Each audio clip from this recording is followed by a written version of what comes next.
that's how it goes. We won't open our eyes, so we're the last ones to know. We're the last ones alive, kept our enemies close, wondered why we don't thrive, while we're grasping at ghosts, counting backwards from 5,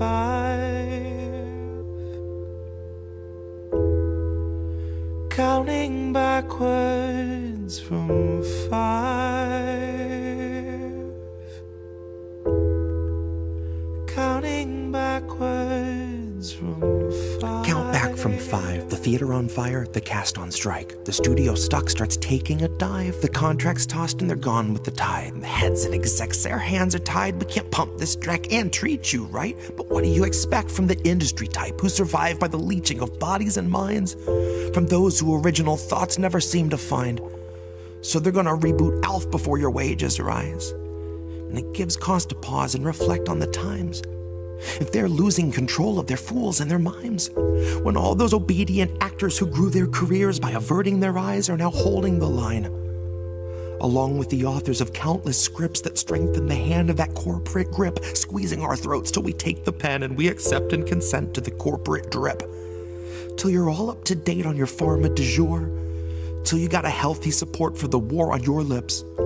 And now you know that the advertisers need more than a rerun summer full of flashback clips. Enter the scans from the year before, all the days of de-aging and mapping the face, and the hours of actors recording their voices are links in the chains that will bind them in place. Now all of those shows are so easy to make, when they got a drone they control that needs no break. It can bend, it can break, and it's cheaply replaced enough up-to-date films all in one take. And those studios bank on us doing our duty, unhinging our jaws and digesting the fakes, because they know that we'll love how synthetic it tastes. Watch as they edit your features without any trace. Not that there's anything you could do anyway. Now watch as they show you a movie you saying shit you would never say. Dystopia boldly accelerates. Maybe you're only a mold, something to fill with a clone, something that Elon would celebrate. Something they own, something they program and code, something that's woefully able to know it's exanimate. Cause it doesn't feel touch over top of the laminate. You will not feel an emotion, but they will not scan and examine it.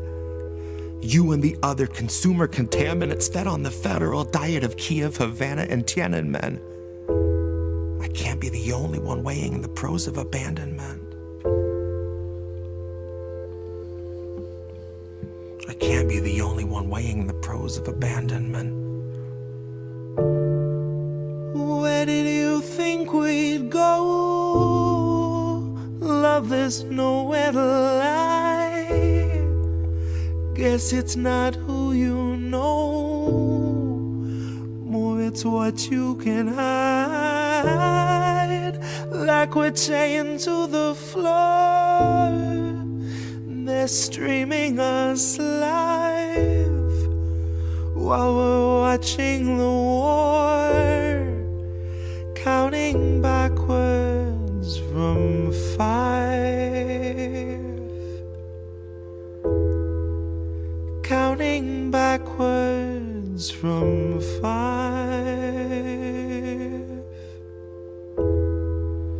counting backwards from 5,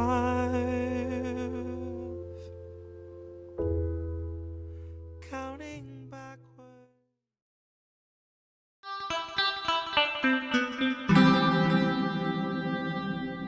Who are these people?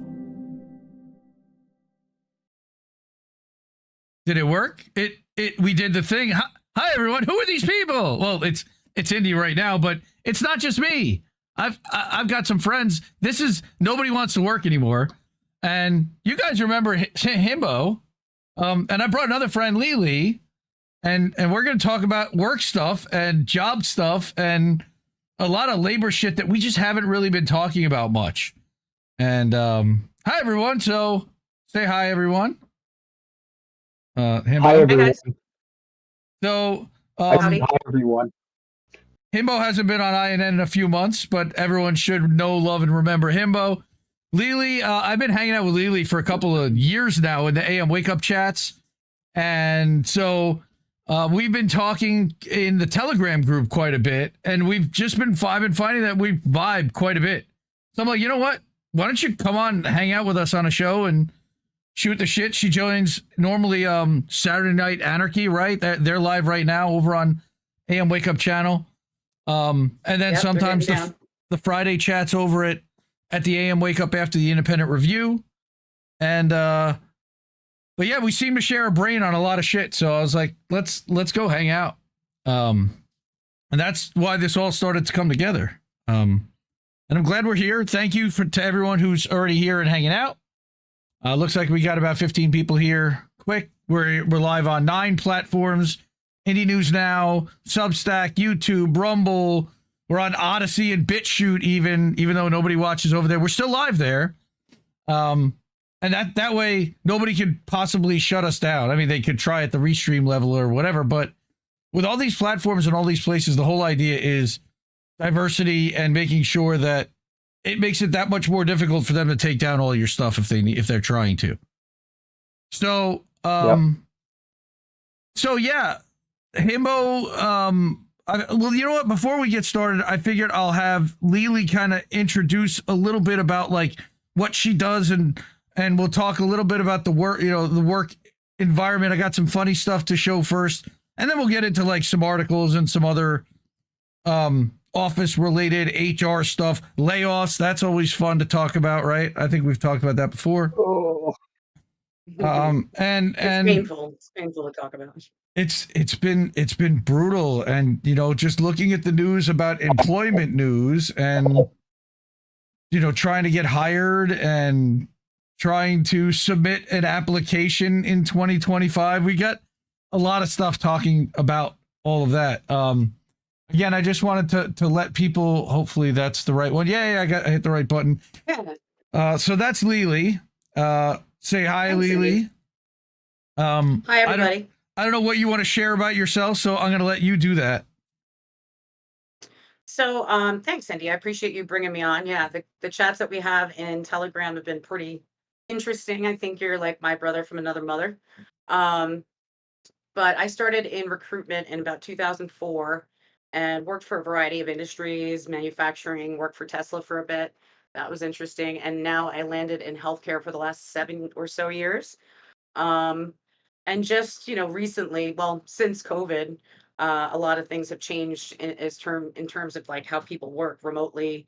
And just, even applicants lately, I've seen more applicants, I think, than I've ever seen for jobs. And in a day, I might get 120 applicants, which is not normal. And I feel for a lot of these people. I mean, some of them are new grads and some of them are experienced talent. And yeah, there's just some trends I'm seeing that I think are concerning. And I'm glad you wanted to touch on some of this on these topics. Yeah, it's kind of funny because I was thinking about when I first started doing the show with Himbo, it was that we were kind of vibing the same way in chats and posting a lot of the same stuff about looking for a job a couple years ago. And now Himbo might be looking for another job this time. So tell us what's going on with you, man. Oh God. If we have time, I don't know where to start with this company. I'll do the standard introduction, but like all of you know who I am. I'm Snow Himbo, INN member. I also have a new show Prol Pilled, that we do Wednesdays and Sundays. Yeah, the situation with this company, I don't know where to start. Because Andy, you remember, I was like, wow, they actually treat their employees good, and it seems like there's an actual like healthy relationship they have with their workers. Like I was like kind of like white pilled about it. The problem is they appear to be grossly incompetent. I don't know how else to say it. We did a major software update, which is always kind of scary for any kind of like company, but for a fintech company, it's like deadly. Right. We did a major software update, and it just bricked everything. Like we have customers across the board, mass unsubscribing.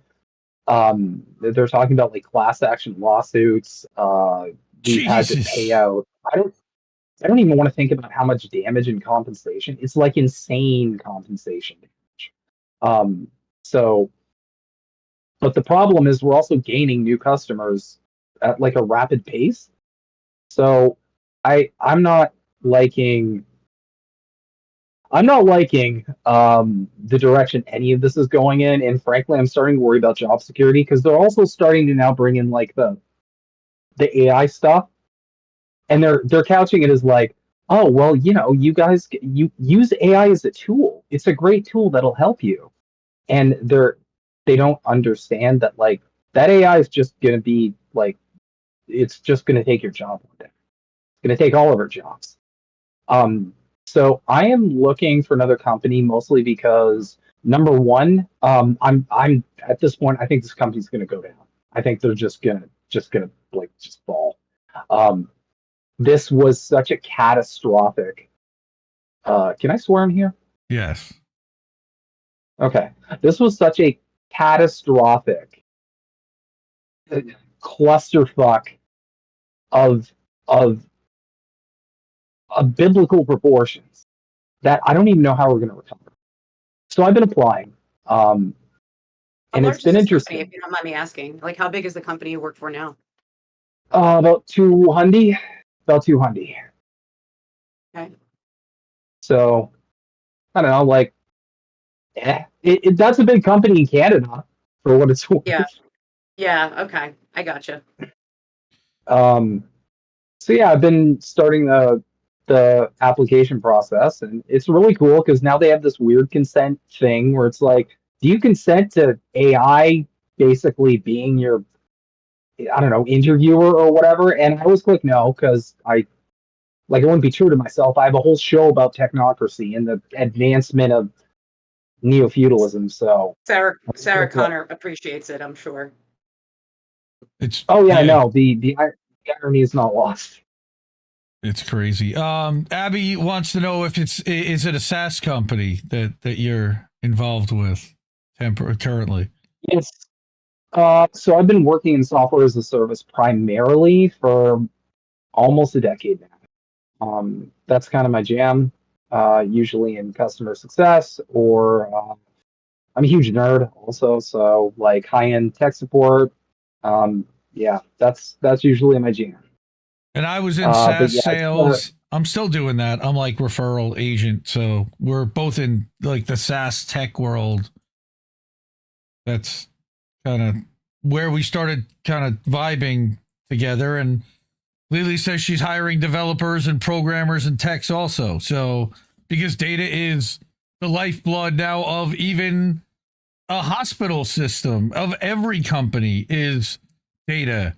And you've got to have programmers and developers on staff for everyone. Yeah.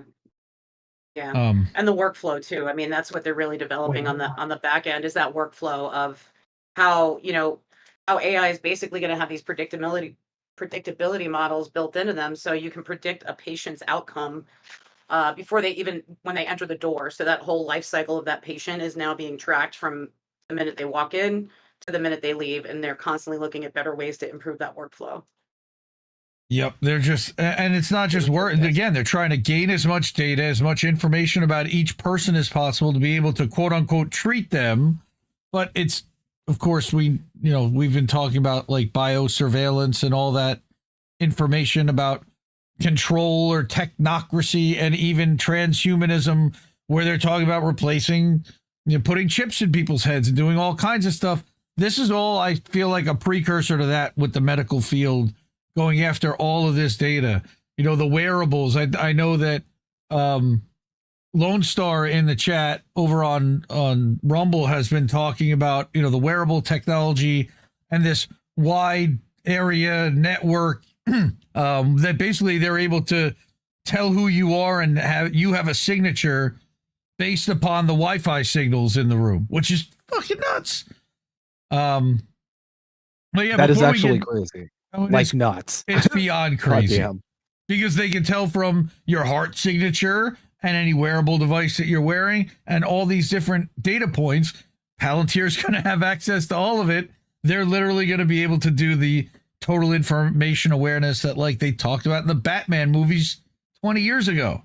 Like they'll be able to assemble a room and see how many people are in it, but based upon the heartbeat and everything else that they can tell, they can deduce pretty much who's going to who it is, which is wow, scary as shit. Yeah. I brought some we funny will stuff. eat the bug. Yes. So we've got a communist here for sure. I am an independent without a label. I kind of cross all different stuff. I don't know what LeeLee is, but this is funny. Quark, who says, I suppose your capitalists are less sly than ours. And of course, O'Brien, because it's the future, our capitalists are dead. Ancient human workers slew them centuries ago. They were more trouble than they're worth. This is literally an episode of The Next Generation. Yep. So I was like, Yeah. that's wonderful. Maybe we'll figure that out one day. Are you listening, Jeff Bezos and Bill Gates? Because, yeah. But this one, so Reef has shown me the light when it comes to some funny Reddit places to find some funny stuff. So I saw this one and I'm like, oh my God, what the fuck? Craziest way you've ever seen someone quit. So when I worked at Macca's or McDonald's many years ago, a fellow employee was getting told off by the manager in the staff room before the shift. There were a few of us in there. Standing at just a meter from the manager, he slowly started undressing. This is like the end of Slapshot. All right. He took his whole uniform down to the jocks as the manager stood in front of him in absolute disbelief. He then grabbed his wallet and keys, put his shoes back on, walked through the kitchen in his jocks and into the dining room packed with customers, stuffed his uniform in the dining room garbage on the way out, never said a word the whole time. I was 16 at the time, and it was the greatest thing I'd ever seen. Never saw him again. That's awesome. Never saw him again. Never saw him again. Well, I would expect not. Can I share my own real quick? Because I have a craziest way I've seen someone quit, and it's pretty epic. I'll be super quick. So, back 3 companies ago, they basically laid off like a bunch of people to outsource the labor to, we've talked about this on the show before, outsource the labor to countries where they can pay them like $2 an hour, which I will always argue is still exploitation. Even if it's a good wage for them over there, that's still exploitation because you're paying them a much lower wage for the exact same damn job. So he got laid off. So what he did, he had access to our I don't know if people are familiar with Confluence, but it's like a database, like knowledge-based system. So he went in there and deleted the whole database. Then he went in. And he deleted, like, I think he went into Jira and like deleted like every ticket. All the tickets? Oh my God. Oh my God. That's fucked. That is fucked. Just fucked Jira to death. And then he just like dipped out. And the whole company was panicking, but I'm sitting here and I'm like, I mean, I'm not going to give him shit for this. I'm sorry. Like, you just laid him off and he was doing an amazing job all because you didn't want to pay his salary, which was already too low to begin with. Sorry, no. Like, yeah, see, that's where I'm an advocate for people. Like, I look at a lot of internal equity when I'm negotiating offers with external or even internal people. The one that pisses me off the most is our internal staff. I'm like, why are they so low? Like, we have a comp ratio that we have to align with. Why are they under that? And we're bringing people in from the outside who have no health care or maybe minimal health care. They've never worked here specifically, and they're getting paid more. I'm always an advocate. Like, if we're going to give this person X amount, we're raising this person X amount because I don't want to lose that talent. It's, these are retention tactics that we should be really looking at. And that's the stuff that gets me fired up. So I don't really make a lot of friends in comp and HR. I know you say I'm in HR, Indy. I'm more recruitment. HR people, in my opinion, I'm constantly like arm wrestling with them on equity issues and pay issues because of that, because if they leave, not only do we have a gap to fill, But yeah, they could pull the tablecloth off the table on their way out, you know. And it costs a lot more to replace somebody than to give them a little bit Oh, more for to sure. keep them happy. And that's the thing that made me Sure. crazy. On top of the knowledge drain that happens when that person leaves, plus the amount of ramp up time that it's going to take for the new person to get up to speed. It just made no sense to sure. me why they don't just pay a little bit more for certain things. But that's that, you know, everybody, they put a number on everybody's head and on every job's head, and unfortunately, you know, Yeah. the right Yeah. people And and even the more people that frustrating. know the job, like they're the ones that end up abused. Well, not only that, Um, these freaking managers that make so much money. And I'm like, you don't even know how to like submit basic shit just to put in a requisition so I can hire your person. Why are you getting paid so much? Like the people that do get paid a lot, I'm like, what do you do? You know, I don't even know what you do. Like, I don't know. That's what right. another frustrating I part is some of these titles. Yeah. They don't even know the job. I blame capitalism. Well, that's what we But no, usually do it's here. no, I completely agree. I mean, it's so weird too because like even at my current job, I like we're working. Some of us are working overtime. I've definitely clocked enough hours working overtime myself. Uh, and I just see these like higher ups, and they're like going on their third like vacation of the year. They're like, yeah, we're gonna, and then they post pictures from their cushy like like ski resort, or they're in like Bermuda, or you know all over the world. One of them went to Japan, and it's like, what do you actually do? Like what work do you do? Because and the crazy thing too is I have management experience, like middle to upper at points. So I've been in these higher up meetings. Some of them just talk about how little they do every day. One of them joked about like how he was looking forward to I think it was Elden Ring coming out so he could play Elden Ring on work hours because he doesn't have anything to do. So Well, they're just sitting there and they're just I mean, there's like ebbs and getting flows. it's I the get that there's ebbs and AI. yeah. flows and They're workload, but they're yeah. evaluating AI systems all the time. You know, that's basically like half the job now is just meetings about looking into AI systems, learning what they do, whether they can apply or help. Maybe taking a test drive of one of those. That has become a part of people's jobs, is just attending these meetings to be able to learn what the hell's out there, because the bosses want to know, and you need to know that so that when they ask, you have something intelligent to say. Well, yeah, It's Yeah. accountability. right. No, for sure. And in addition to that, I've always felt there's a psychological angle to this as well. I don't think it's entirely by accident that you see these people at the higher, like the tippy top propped up, because don't forget what don't forget like the psychology behind like the work culture we have. It's like if everybody just works super hard, maybe one of you will get promoted, and maybe one of you will be that dude at the top who gets to stack a bunch of jet skis and have a cottage in Muskoka. Yeah, here's a carrot. Yeah. Yeah, the carrot, exactly. And that's what makes people work so hard. And as someone who is a self-admitted workaholic, who's been a workaholic for a very long time, that never works out. It never pans out. I have been considered for a promotion more times than I can count. They Oh, just kick the dude, tell can. me about it. Tell Yeah. me about it. Yeah, I was a senior recruiter for years before I came here. There was a promotion opportunity. It went to two, favorites. One of them's not even in this state, so I have to like cover for her when there's like on-site tours or meetings, which I mean that actually makes me so fucking livid. But Mm. whatever, I'm a team player, right? Be a team player. Um, but yeah, there's been these opportunities, and people even in the company are like, "Why are you not a senior recruiter?" I'm like, you know what, dude, I don't care. I make enough money, and you know what, my workload, I manage it like a staff level now. I don't manage it like a senior because you're not paying me to be a senior. Oh, and those two people Mhm. that are out right now that I'm covering for, I didn't get any additional pay for that either.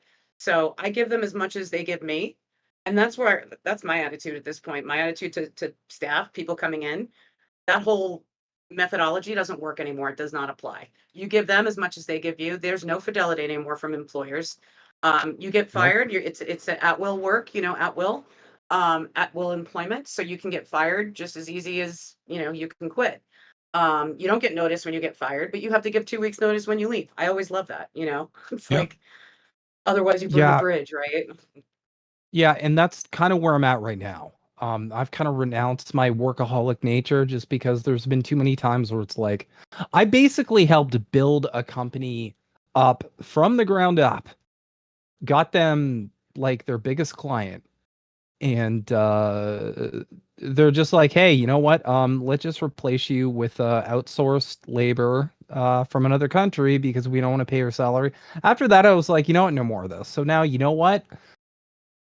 I do enough. It's like Office Space, that monologue that the protagonist gives, where he's like, "You're just giving us enough motivation to work just enough not to get fired." That's where I'm at. I'm sorry. You got to give me more. You got to actually offer. You got to give me the carrot. If you don't give me the carrot, then I'm just gonna dodge the stick, so to speak. Right. I will say though, like my attitude is I have a lot of leaders too that they're in the trenches. So I will help them. I see them working hard. I see them. They're also short staffed, kind of eating shit like I am. So if I see us kind of like eating off the same plate, I'm gonna help them out. There's just a level of empathy I have for them. Yeah. But yeah, HR people kind of get under my skin. But it is what it is. And I've been looking for a while, and I'll tell you what, I hate looking for a job. It's the worst thing. When I was laid off, that feeling of like, shit, I don't know what this job's going to pay. They dance you around. How many interviews? That's why like I use that and I apply it to how I recruit people. I don't do that at all. 2 rounds, we're making a decision after 2 rounds. That's it. There's no Bless 5 you. rounds of friggin' interviews. Also, I ask people like, what's important in your next position? What's going to make you happy? And I'm not asking you to bash your current employer, but hey, if you want to bash away, I'm not taking offense to that. If your current employer sucks, that's why you're looking, right? I mean, obviously there's a reason why you're applying to jobs. So I just try to empathize with the people coming in because I've been on the other end. 4 months, man, that's a long time to be looking for work and making what shit, $100 from Yeah. unemployment, like it's a scary feeling too when you have people that depend on you. Thankfully, I don't have family, but for those that do, like I had a guy that failed a freaking background and put in his notice, and he takes care of his whole family, including his siblings. And I was almost in tears. I was like, I will call your previous employer and help you get your job back. Like I felt so bad for the dude because I was just like, that's you're holding everybody up, and you just put a notice and you failed our background. Now it was kind of his own fault, but it was like shit. I felt so guilty, just like that I didn't know. Um, yeah. So I don't know. I kind of approach things a little differently, I think, than the average recruiter. I've done. No, that's It's funny. I actually applied a couple of weeks ago, and I got it took like weeks. I practically had to harass the people that I know who own the company. Like, hey, you said you were going to hire for this role. I've applied for this role. Nobody's reached out to me at all. I know I'd be a good fit for it. So finally, they give me like this courtesy. Okay, well, we'll have you interview with this guy. So I talked to this guy for an hour, explained to him all the different stuff. I know the company well. I know I can be a good fit. It's to be a social media / marketing director over an advertising company and help brand and combine and merge 2 different brands and do a ton of different fun stuff. Help them launch and advertise podcasts and a conference and a business. And I'm like, this is really cool. I can totally do this. I know who the people are. I've been following you for years. This would be a fun challenge. The money isn't even great. I don't even care. Like, I didn't even talk to them about money. But I just thought it would be interesting and I could learn a lot. And I figured I would at least get a second interview. No, I got the thanks. Thanks. We had a great call, but maybe sometime down the road. God damn. thanks for coming out. Yeah. Oof. Thank These you are for your people you attention knew? to this matter. Yeah, well, I didn't know the guy I was talking to, but the owners of this company, there are 2 guys that own it.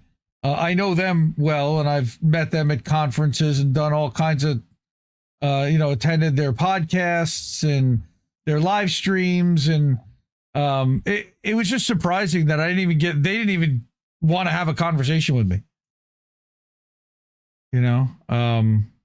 It's weird. Are they That's- losing funding? So there's another thing happening behind the scene. A lot of companies right now, we're going into Q3, Q4, right? I saw some of the articles you shared. If they're not laying off, they're not hiring. And they're not hiring so they don't have to lay off. That's kind of where I feel like a lot of organizations are right now because I just you just see it. You can see the trends internally. It's like, oh, Yep. we're gonna hire, but we don't want to hire this person until December. I'm like, so I'm gonna put a job posting out in September? No. That's so fucked up to do to people just to drag them along for 3 months so we can make a hiring decision in January. No, don't do that. We'll post the decision in freaking December. Give me a month, I'll find the people. But don't do that to people. I hate having job postings out there. We have like these dummy recs. And I'm like, all right, do we have actual positions to put them in, or are you just trying to build a bench? Because if you're just trying to build a bench, put that in the fucking posting. So at least people know not to expect to get an offer in the next 2 months. You know what I mean? And Yeah, Yeah. I there's I just think ways the to be honest worst with the public and candidates. I think the worst I've gotten. I explained this on Nobody Wants to Work Anymore before, but LeeLee, you weren't around then, so I'll briefly touch on it again. I don't know if you're familiar with the company Unity, like the video game maker. That it's like it's like an IDE. So I had an interview with them to be their community manager, which is a position I love. I think our company right now doesn't even have a community manager, and frankly, I think they need one real bad. Like right now, like today. But that's another story. So I had an interview process with Unity. They put me through 8 interviews. Holy shit. 8 of them. 8 interviews. And it gets better. After 8 interviews of me jumping through hoops, and like, of course, their availability, which again, like, just breaks my brain. Their availability is 9 to 5, Monday to Friday. So it's like if you have a job and you're looking for a new job, it's like I guess you're taking lewd days or like you're figuring it out. You're calling in sick. I don't even know what they expect people to do. Lunch hour? But after lunch hour, it's almost always lunch hour. Especially if it's But in person, not remote. Like remote is a little bit easier, obviously doing a virtual interview, but if you have to be on site and meeting with people, that's a pain. yeah. So at the end of all that, they gave me a call, and I was like, "Oh, they're calling me. Well, this is good. I think I have the job." They called me to say they are not going to be moving forward, because they decided to hire someone internally. So after Internally, 8, yeah. So after 8 interviews of me just I yell at my jumping through, leaders. yeah, I fucking yell at insane. them. Do not, if you have an internal person pick, do not fucking waste my time or that person's time. Do not do that. First of Exactly. all, it ruins your brand. It ruins your brand. People will not want to interview here when they're not looking, and we do have a position that they would be great for. They're gonna be like, F that Yep. place. They dick me around for a month. Yeah. Sorry. And no, you're completely correct, because I literally refuse to interview. I literally refuse to interview there now. I will not interview with Unity. I don't care how good the position is. I would give I them don't care anonymous how feedback because some people actually look at that shit. If there's an anonymous survey, I know it sounds gay, but some people actually do look at that information and that data and they're like, this is why people don't want to come here. And somebody actually does care about that somewhere in HR. Maybe one person, but Yeah. it makes it I mean hard. Like it just I did tell them. Like on the phone. I was like, just so you know, making someone go through 8 interviews just to hire internally, like, just hire the person internally. If you have someone in mind, like torture. It's promote your torture. people. Yeah, promote Yeah, your well, people. exactly. That's what I was saying earlier. Like I'm an advocate for promotion versus like, do we have somebody on the team now? Like I do intake meetings with my leaders, whether I filled positions for them or not. I sit down the minute their job posts. I'm like, all right, what are we looking for? Do you have anybody currently you'd like to promote? And even if you interview 4 internals, fine. You're not taking them around, you're giving them an opportunity. Don't make me bring externals into the mix just to compare.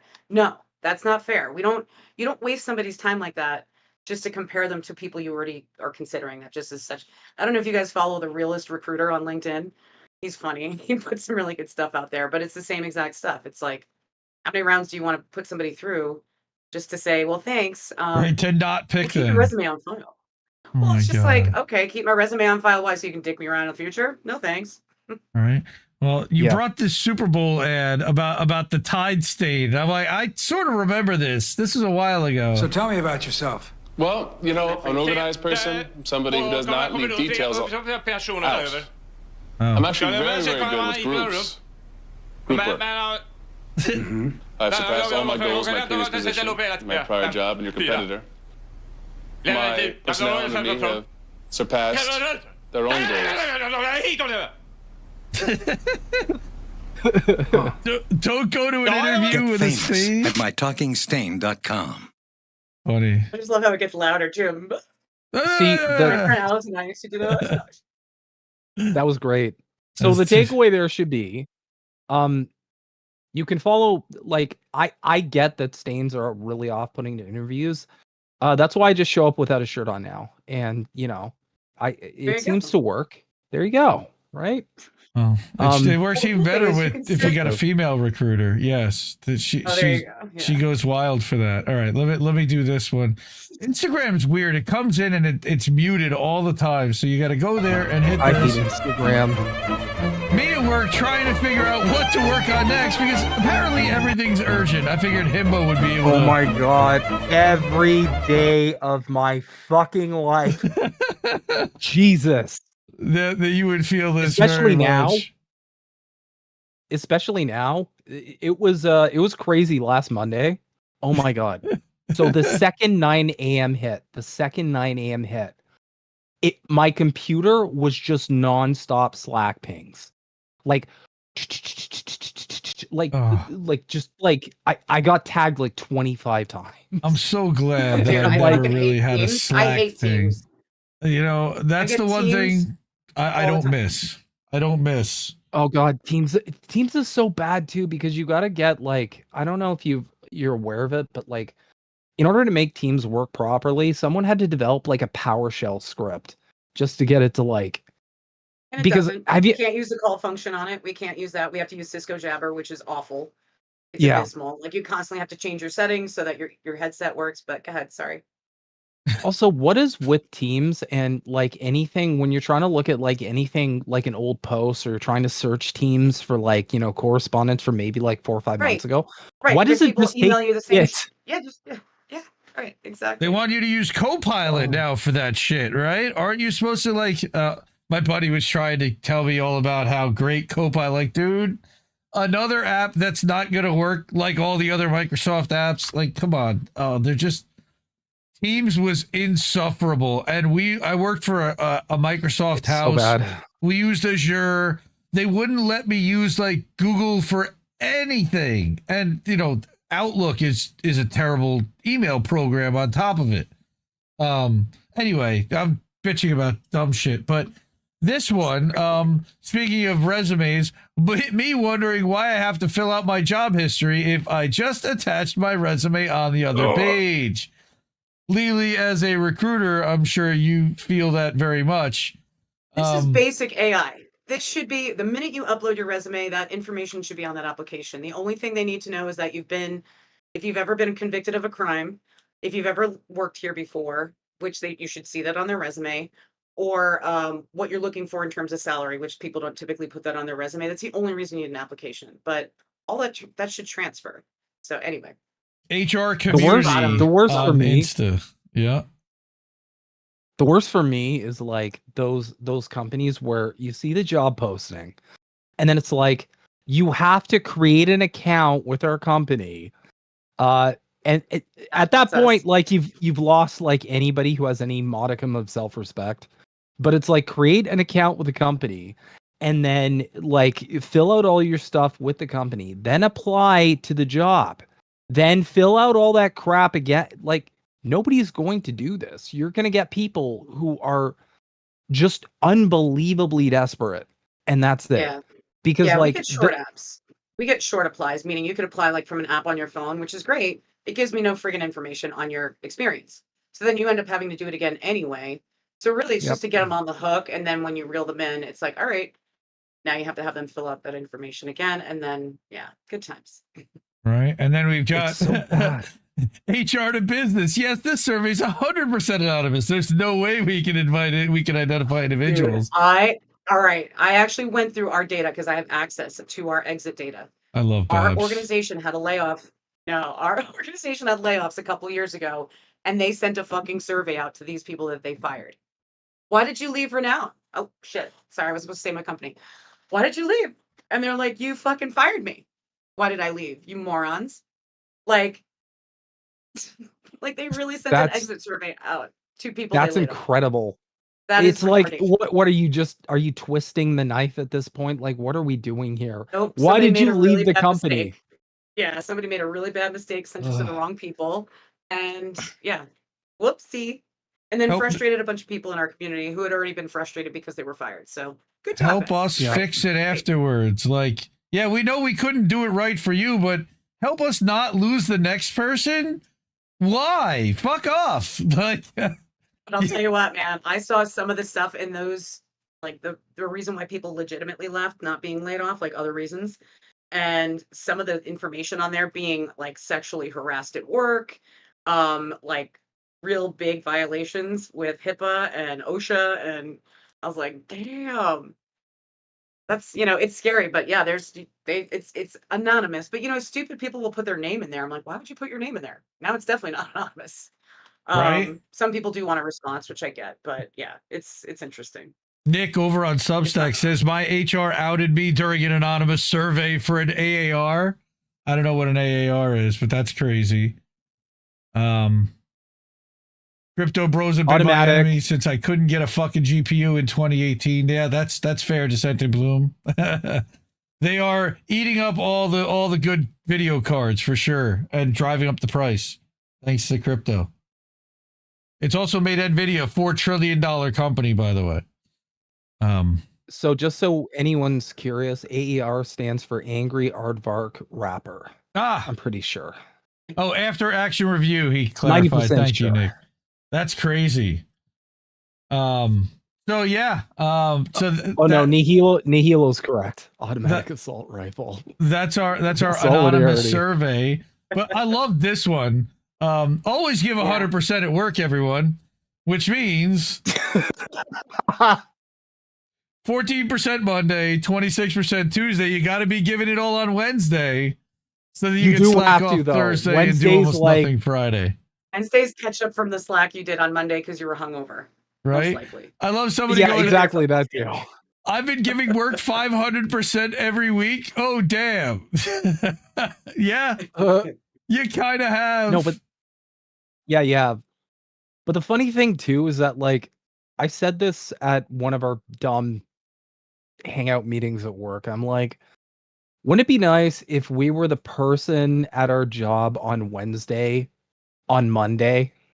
Wouldn't it be nice to have that like Wednesday, like, because at Wednesday, I feel like at Wednesday, for some reason, you're like God mode. You're like, you've typed in the cheats to like a video game.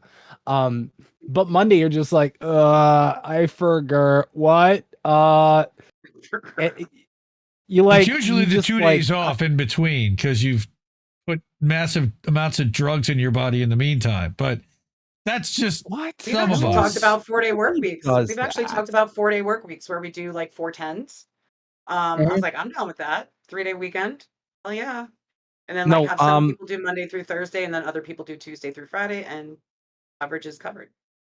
Yeah, we tried that at our job and everybody was happier. Everybody loved it. And then the higher ups were like, nope, we need people to work on Friday. Sorry, bye. And they just scrapped it. And it was just like, because productivity. And it's like, yeah, but like, people are quitting. Do That you want to sounds just like keep the hiring return to people office forever? thing. Like, yes, they do. Yep. They do. Because I was just going to say that.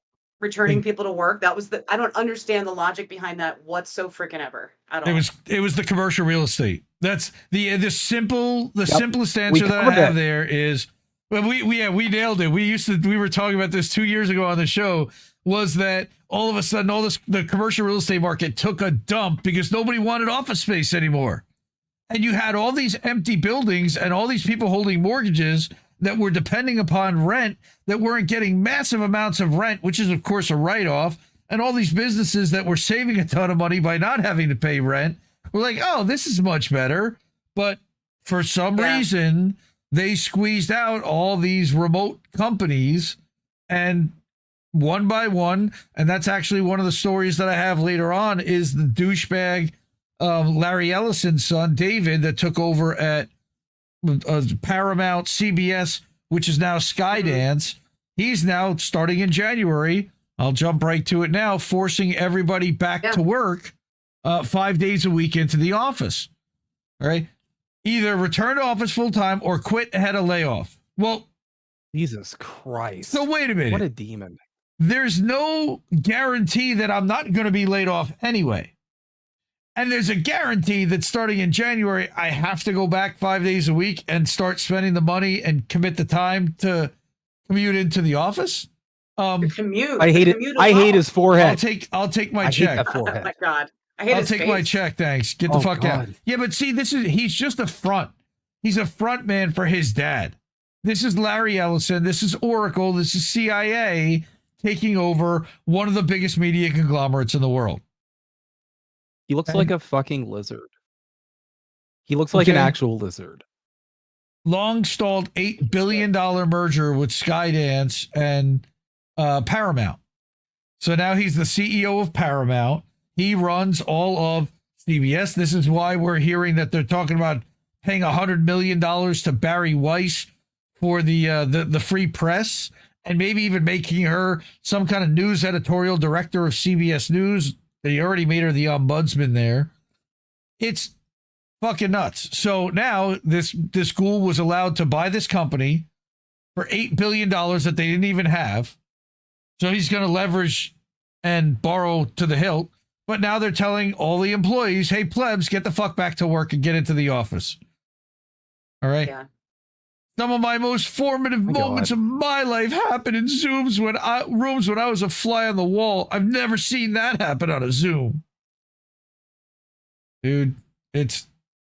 Yeah. Again, they're not going to pay studies to make the office any better.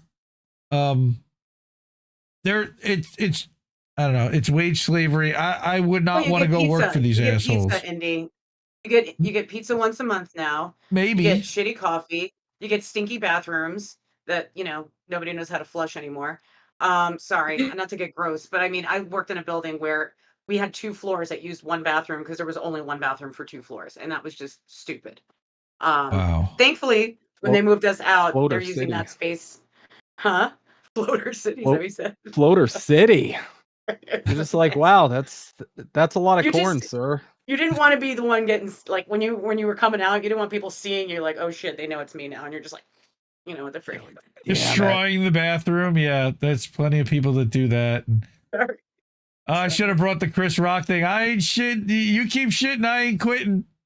He does a whole thing about like staying in the bathroom because he hates the job. Just Boss your makes a cost dollar. cutting. Like for Boss nonprofits, that was, sorry, go ahead. Yep. Oh, I was just gonna be dumb. Boss makes a dollar. I make a dime. That's why I crap on company time. That's what I used to tell There you Kit go. every morning. That's right. Because he would call his segment, his boats type of segment, the morning dump. So I used to say that. Yeah, the morning to him dump. when, yep. But yeah, so they've already signed South Park.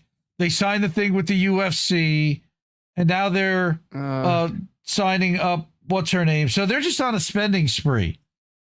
And eventually all these bills are going to come due, and guess who's going to end up paying them? Not them. All right. And again, they're going to cut between 2,000 and 3,000 people of 18,600. That's a pretty substantial cut. Right. And then they don't have to pay any fucking unemployment or COBRA because they're basically, it's like the shot. You either get it or you get fired. Similar. Right. I would say not the same, but similar. Right. So that's the Ellison family and Skydance and Return to Office, which again we've been calling was absolute bullshit for a while. Where was I here on the funnies? Oh, here we go. Why are you so quiet at work? See, Instagram, fucking Instagram. Instagram is the worst, man. I don't know why it does this. Joey. Can't stand these fucking people, man. This is me every day. This is me every day. Every day. I think that's everybody. So it's like, yep, here to make money, not friends My at dog- work. Some of the comments My are dog great. lays down next to me all day. When I get up, I'm like, I fucking hate these people. And he looks at me, he's like, oh shit. I had lost count of how many times I've had to say per my last email, meaning why the fuck did you respond if you didn't read this shit at all? Because you clearly didn't. Or as I've stated before, like if you're having like a chat, Slack or like a Teams chat, and they're just like, hey, dumb question. And it's like, I already told you this like 3 messages prior. Why are we wasting time here? Yeah, Yeah. That's what they like to do. My God. And then here's another one. There's a When book. work cooked you Yeah, so bad, you just got home and sit like that for a while. Every day. Literally every day of my I life. love that face. Is this I have to tell my wife that like I need an hour to decompress after work just because my brain is fucking soup. I'm just like, okay, I just need an hour of like I don't even listen to music. I just Silence. I just go in the back. I just sit there with my dog and I'm just like, don't worry, buddy. That meteor, any day that meteor is just gonna hit, and then we're gonna go to a better place. Like, it's that Yeah, bad. wait till you get the kids home and like you get no time to process. And then midday, see, because I work from home, so 4 o'clock, I all of a sudden am getting bombarded, and I'm trying to. Just yesterday, I'm on a phone call with a guy down in Florida. I'm in New Jersey, so it's like he's moving, and we're trying to have a conversation. My kids are the worst. You know, I love them, but when it comes to work stuff, there's no boundaries. They just come right in, interrupt, and like I wasn't on the phone. Hey, I was talking. Can you go upstairs? And this is what I deal with. You know, this is a work from home situation. I've been fighting that battle for 20 years. I worked from home long before it was cool, and have been laughing at all the people that were like, wow, you mean like we can get shit done and still have a life? Like, I figured that out 20 years ago, but wait, what happened? We lost LeeLee? We're all dead. Uh-oh. We died. And you died. Uh-oh. Oh boy. It's okay. So I don't even have, do I even have? Oh, that's just that. There we go. Now we're good. There she is. Now she's back. Okay. Bill is correct. I have now hijacked LeeLee. Sorry, I had to look for this book. What's up? Sorry. No, it's I think when you turn off your camera, it borks it. I don't know what advanced like wizardry Indy has set up, but yeah, it's OBS. Yeah, I gotta fix that. I framed all the windows in and stuff, so yes, that messes me up. I have different cameras for different stuff and framed different ways. So yes, general strike, do it. I would CBC voter, that's one thing that we have been talking about for years. Can we get everyone on the same page? Well, they're trying to do that with technically, I think the UAW has been talking about it, but it's coming 6 months before presidential election. There is no way in hell that Sean Fain is going to really advocate for a general strike 6 months before an election, being a Democratic stooge, and there's a general sentiment of anger at the Republicans, and his favorite guys might have a chance of winning. There's no way he's going to shut the brakes. He's going to put the brakes on. He'll make a deal. He'll sell out. So I mean, a general strike is good, but like there was this thing that Russia did a while ago that I feel like America might want to consider doing. It's called a revolution. That might be good at this point. But no, a general strike would be very good right now specifically because like we need to start taking part in direct action before they replace all the labor and automate everything and have AI take care of all the cerebral tasks, which as we've covered on ProPilled, AI's got a lot of problems. The AI is not ready to replace human beings, like even closely. Nope. I know the capitalists want to. I know they're like, yeah, we can just save so much money and not like paying people. Dude, you're gonna fuck your company like so bad with this. I have lost count of how many times AI is just like hallucinated, just nonsense that makes no sense, and then you correct it and you're like, oh, you're right, I was wrong. It's like you're not supposed to be wrong. That's Like, literally really, you what want that yeah. talking to your customers? Hallucinations. They call it hallucinations. All right, that's a legit thing. All right, so I know we've all kind of canceled Russell Brand at this point because he's a creepy fucker, but I could totally see him doing this at a job interview, which is why I brought this one. This with Meredith Vieira. Are you on something right now? Yeah. You are. Yeah. Several things? I'm just mucking around, Meredith. I've never taken drugs. I love them. Are you on something? I mean, we've all had the recruit that shows up like that, right? Oh, dude, that guy with the beard, and I shared that one with you, right? Like, I think there's a guy out there, I think he just interviews with people just to waste their time, which I'm like, you're a hero for so many people, because we were just talking about that earlier, how many people waste candidates' time. So, yeah. Yes. I think this guy, he drinks in the interview, like while he's doing a virtual interview, he's like telling this woman, but that's perfect because I can start drinking at 10 and I can get a good buzz. And she's like, well, we wouldn't hire you if you're drinking. You can't drink and work a forklift. And he's like, oh no, but I just get a little lightly buzzed. Like I just need a few beers and then I'm good. This is the guy again. I was telling her that this is the guy that we can schedule you for either a 9:30 or a 10. He was in the drive-through. That should be good. I usually start kind of getting buzzed in the morning just to kind of lift my spirits up. So that might not be too early. It should be good. I usually kind of get my buzz going around 10 a.m. What do you mean by that? Oh, just to kind of catch a buzz, get some beers going, and get kind of social and get loosened up for my gig day. That probably won't work on a forklift. Well, so that's the thing. So it's just a light buzz where I'm able to operate perfectly. I feel like I drive better when I'm buzzed. So it's my limit is 5 during the day. We would allow that though on campus. 5 during they won't the even day. know. That's what I'm saying. I can slam it in my car or in the bathroom. I can carry it in my bag. They won't know that I'm buzzed. I'm going to be operating even better than they are. I will. So I'm not going to schedule you. That's what I'm saying.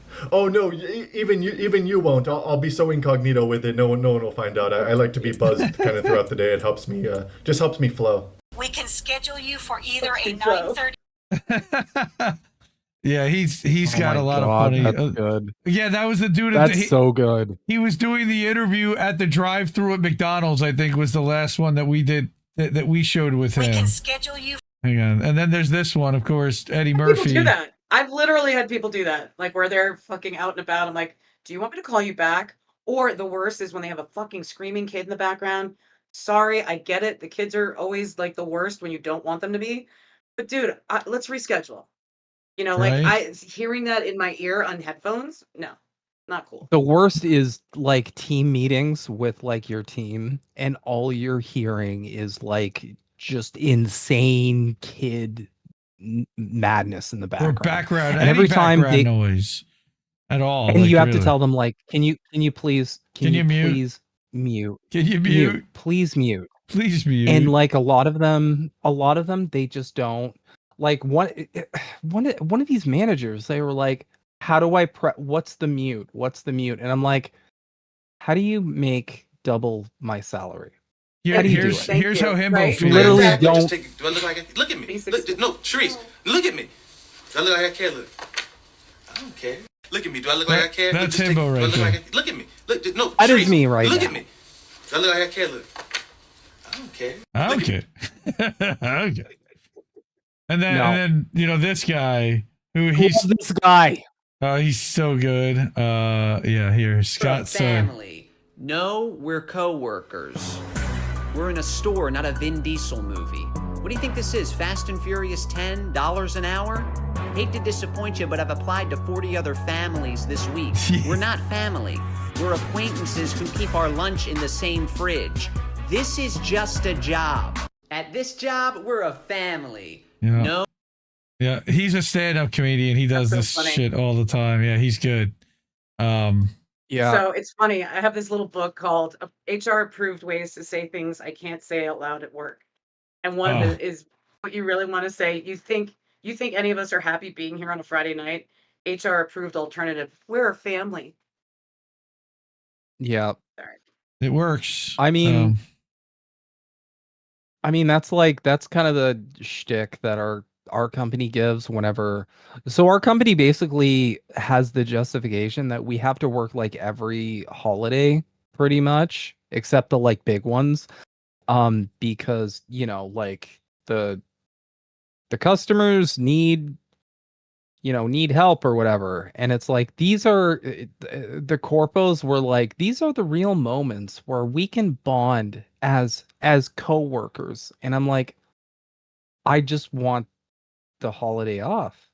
I don't want to say I You don't can't. have you don't have like assigned holidays when you start. Like we get 10 holidays or 5 holidays. You don't get any holidays. No, the company don't have dictates payroll what laws? holidays we get. So we get Christmas, we get New Year's, we get like Labor Day.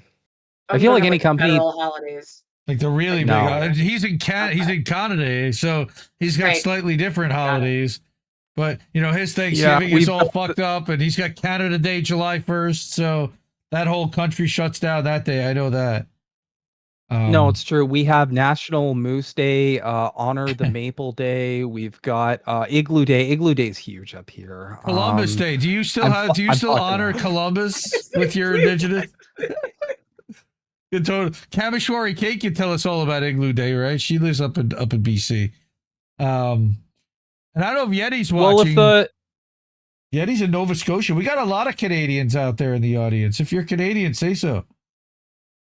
Tim Hortons. You know what? Well, Tim our, Hortons is in Ohio too, because the Scented Bloom was telling me that she just recently was going to Tim Hortons for coffee. So, but anyway, I did bring a couple of articles about like what the hell's going on with work stuff. Layoffs, yay! So apparently, companies are laying off people at like record levels, which is such a good time to be entering the marketplace, right? The 2025 mid-year checkup at the end of August. I think you guys missed a deadline somewhere, folks. All right? A large-scale divestment from people initiatives has left HR teams in an uncomfortable spot. Yeah, I would say so. This is from a website called HR Dive, right? So they're talking about how, again, organizations have asked their HR teams to conduct a record number of layoffs. So I click on that and I'm like, what do you mean record number of layoffs? How many? I think I saw some like up 140%, but 800,000 layoffs so far this year between all the businesses, which seemed like a high number. Why is this taking so long to load? What's going on here? Well, I wanted to compare that to like after 9/11. Like what did unemployment look like? Remember when 9/11 happened? Like you couldn't find a job for shit. Like I graduated college, could not find a job. I wanted to compare, like, I think now is actually worse, if I'm not mistaken. Well, way worse. Yeah, up 140% from last year.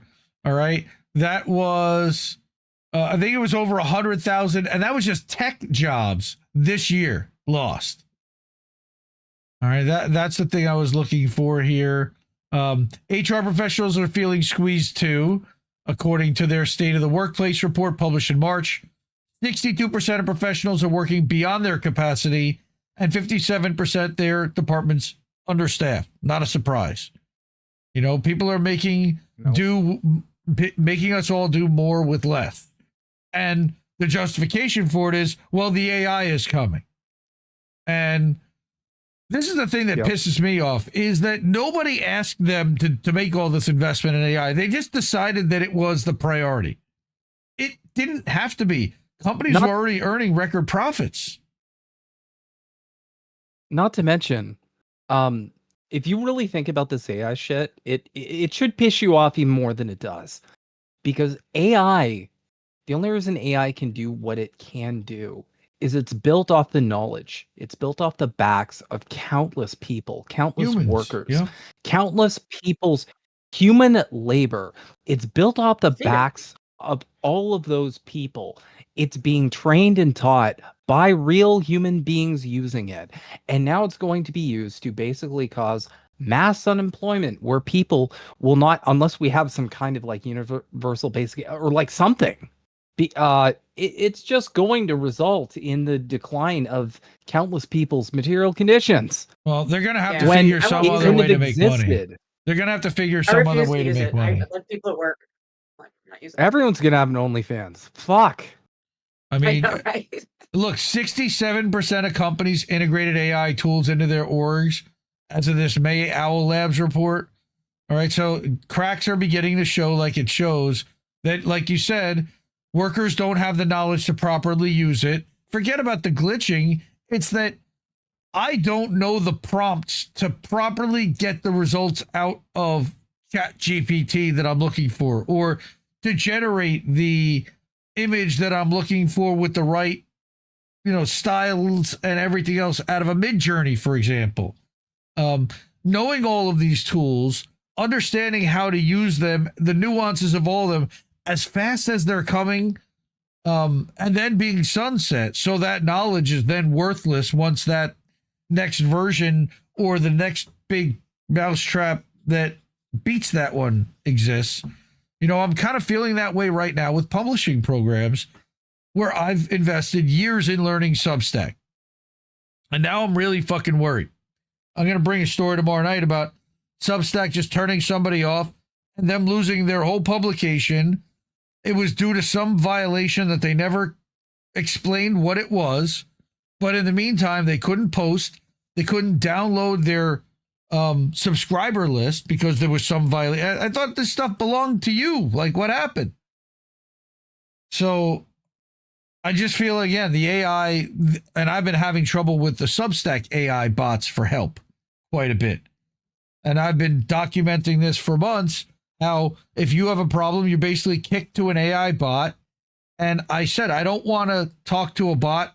And then they give you like an auto thing saying, well, then we're going to send this to an engineer and maybe someone will get to it in 3 days, a week, maybe. There's no ticket. There's no record of this thing happening. And there's no follow-up from anybody most of the time. Now, I had to post a thing yesterday, and they actually sent like a human being. I think it's a human being. It could be another bot. But at least they're trying to resolve my specific issues, because I have some serious technical ones that aren't resolvable by an AI bot. Most people can probably get an answer, but once it needs to be escalated, they have no process. And I think there's going to be competition with places that use humans, and they're like, we don't do AI. I think that's going to be the competition. They're going to be like, we don't do that here. I think that might be the game changer. We're like, no, we know there's a lot. There's enough people out there that don't right. You're wanna going use to talk to an actual human. Yeah. Well, also, I've said this before on Nobody Wants to Work Anymore. TM, trademark, copyright, all rights reserved. But I'll make the argument as such when it comes to fields like CX or tech support. When you call and get an automated voice messaging system, an automated thing, whenever you call a company, what's the first thing we all do? Press zero to talk to a human. Press zero or say human to a person. Yep. Same thing with chatbots. Same thing. I've seen this at my company. It doesn't matter how good the chatbot is. Our chatbot right now is like AI and whatever. It doesn't matter. They all just go, speak to an agent, speak to an agent, speak to an agent, speak to an agent, talk to a human. So they're like, I feel like the future might be for companies that are at least smart. And I feel like there might be like a period of AI and then it might like recede. I feel like the companies that are smart, they're going to be like, no, there's going to be people, but we're going to have them use AI. But we can't just have AI like running, like, just running like engagement and all these other different departments, because people just want to speak to a human being. And at the end of the day, AI can't, like, it can't empathize. It can't use like human judgment. So I feel like this is going to backfire pretty bad for a lot of companies, and I'm hoping our company isn't one of them. But I also don't want to stick around to fuck around with that shit. So, yeah, I feel like a lot of people. Well, because put yourself in like the shoes of like your average customer. Do you want to talk to like I don't know, like McDonald's GPT or whatever? That was a terrible example, but it's too late now. Do you want to talk to like McDonald's GPT about like, hey, I have an issue with my order? And then, or do you just want to talk to a person and get like a person and you know have a one-on-one? Like, I feel like most people are just gonna want that. The apology from the bot is the most insincere apology ever. Hey, I'm really sorry you're having trouble. It's way too happy to be apologizing. First of all the time. It doesn't. I'm sorry. I'm sorry you feel that way. I'm sorry. You're sorry. Yeah, it's always like. And sometimes it even like gaslights you. It's like, I'm sorry you're upset at my assessment. It does that like, you know, I'm really sorry that you're dumb and I'm the best because I'm AI. Like it phrases things kind of like that sometimes. And you're just like, okay, so you just don't get like the human brain whatsoever, obviously, because you're just like a bunch of ones and zeros. But sometimes it gets real funny with it.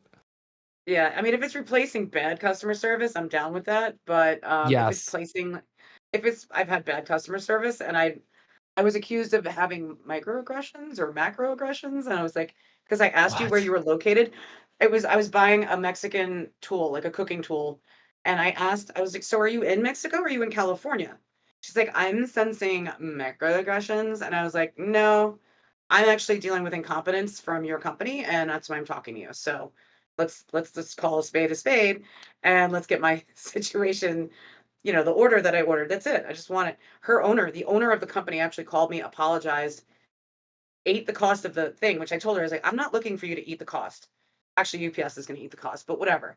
So that's, you know, and I ended up getting 2 for free, which was great. But because they sent one through FedEx and UPS. I was like, that was awesome. I'll definitely buy from them again. But just to get a human to call me back and like apologize, I was like, that never happens ever. I don't think saying that ever happened with any product. Even Taco Bell is AI now. Well, I know they're starting to have like the completely automated kitchens where there's no humans behind the counter either. So what happens when your order gets fucked up there? There's literally nobody to talk to. That will kind of, but like there's nobody to talk to resolve this stuff. And that's where they're going. You know, we talk about conspiracy stuff. You know, I know they talk about it on AM Wake Up, AI government. And I genuinely think that that's part of what the technocracy is hoping, that shit will get so bad with these clowns that are just APAC stooges at this point, that the mass public would be like, well, AI at least gets shit right and isn't corrupt. So wouldn't that be better than the moronic C-student douchebags that are bought off by APAC? And I genuinely think that that's what they're trying to push us into, is to submit to AI running everything, because we have corrupt morons everywhere in charge. No, we covered it. We covered it on the show. That is exactly. So we're in the building trust phase when it comes to AI. We're in the get everybody reliant on this.